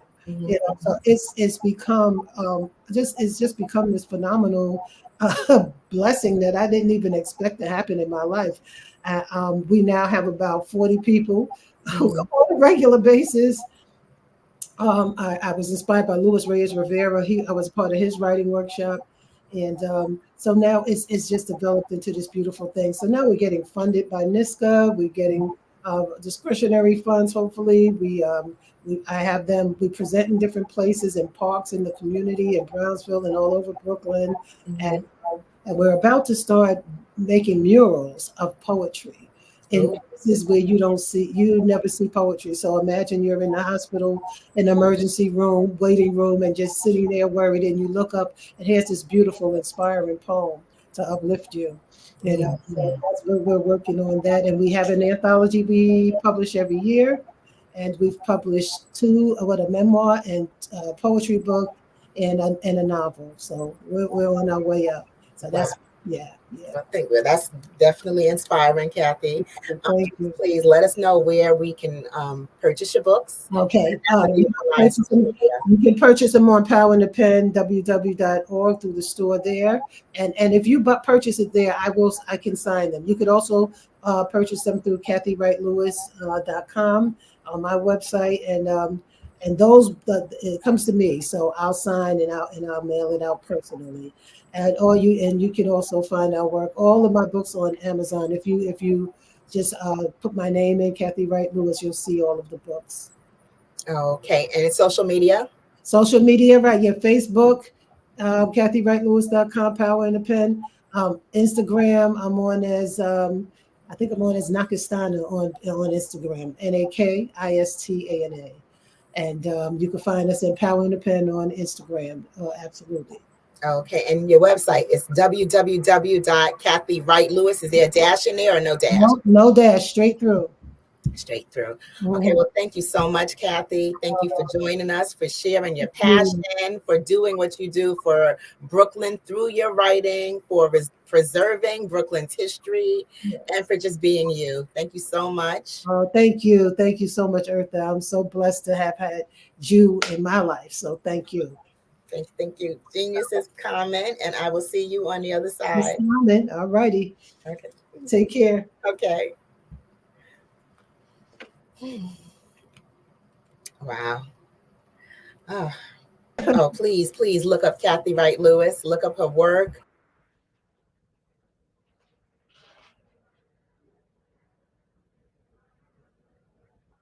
KathyWrightLewis.com. Is that it? Yeah. powerinthepen.org. Look up the Power in the Pen, support her work, and more great stuff coming from Kathy Wright Lewis. Now, the Black Business Expo's mission is to raise funds for high school seniors going to college or K through 12 entrepreneurs. This expo is a fundraiser for students. Now, you may go to www.blackbusinessexpousa.com to donate to the scholarship fund, or use the Cash App QR code that's in the corner of the screen there. And you can also enter into the search window $BBXUSA. Our goal is to give laptops and up to $5,000 to 10 students. Students can register online at www.blackbusinessexpousa.com. Every dollar counts. So if you make a donation of $10, $11, $5, any donation, if you make a donation, every dollar counts. And we want to remind you, please donate to the scholarship fund. We want to thank our Black Business Expo USA sponsors for February 2024. That's NC 100, Moody Capital Partners, Suede Soul, Lotus Riche's Coaching and Training, Carolina, Virginia Minority Suppliers Development Council, Step Management, BHS and Associates, Margie McLean Foundation Incorporated, Genius is Common, Earth Essentials, Melaine Shane Global, Executive Women's Success Institute, The Quality Coaching Company, Superwoman Business Services, Creative Force Studios, Lee Entertainment, Artistic App Design, Black Business Expo USA. Genius is common, and I will see you on the other side.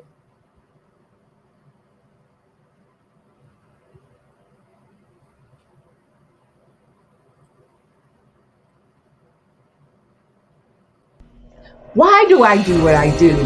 You know, my life coach asked me that a few years ago. And she said, Tony, what's your why? And I told her, and she said, girl, you've already accomplished that.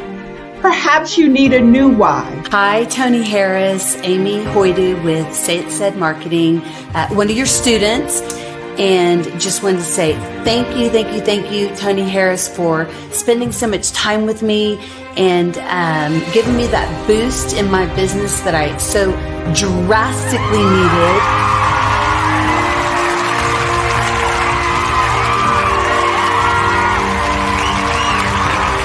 My why is to touch, move, and inspire my clients to take drastic steps to be better than they were before they met me. I'm a resource. I'm a connector. I want to help people build deeper relationships that are beneficial to their life and business. That's what I do best. So, first thing you got to do is show up. Speaking is a way to magnetically attract your ideal client to you. How many of you use social media that way? Absolutely. And this is how you look to the world. Drastic steps are the steps that are needed to be successful. And my business is drastic denotes a mindset. Getting out of your comfort zone. Doing something that you don't necessarily feel comfortable doing, want to do, but you know it's a necessary step to be successful in your business. I get the most satisfaction when I see my connections flourishing into relationships long after I am gone. Hi, my name is Jasmine Augustine with Media Jasmine, and I've joined several networking and referral groups in the area.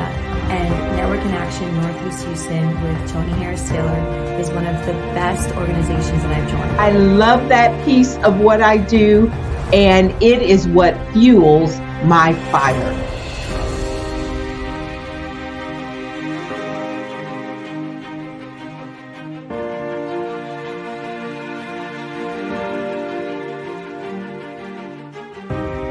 My name is Tony Harris Taylor, saying take a drastic step today for a fantastic tomorrow.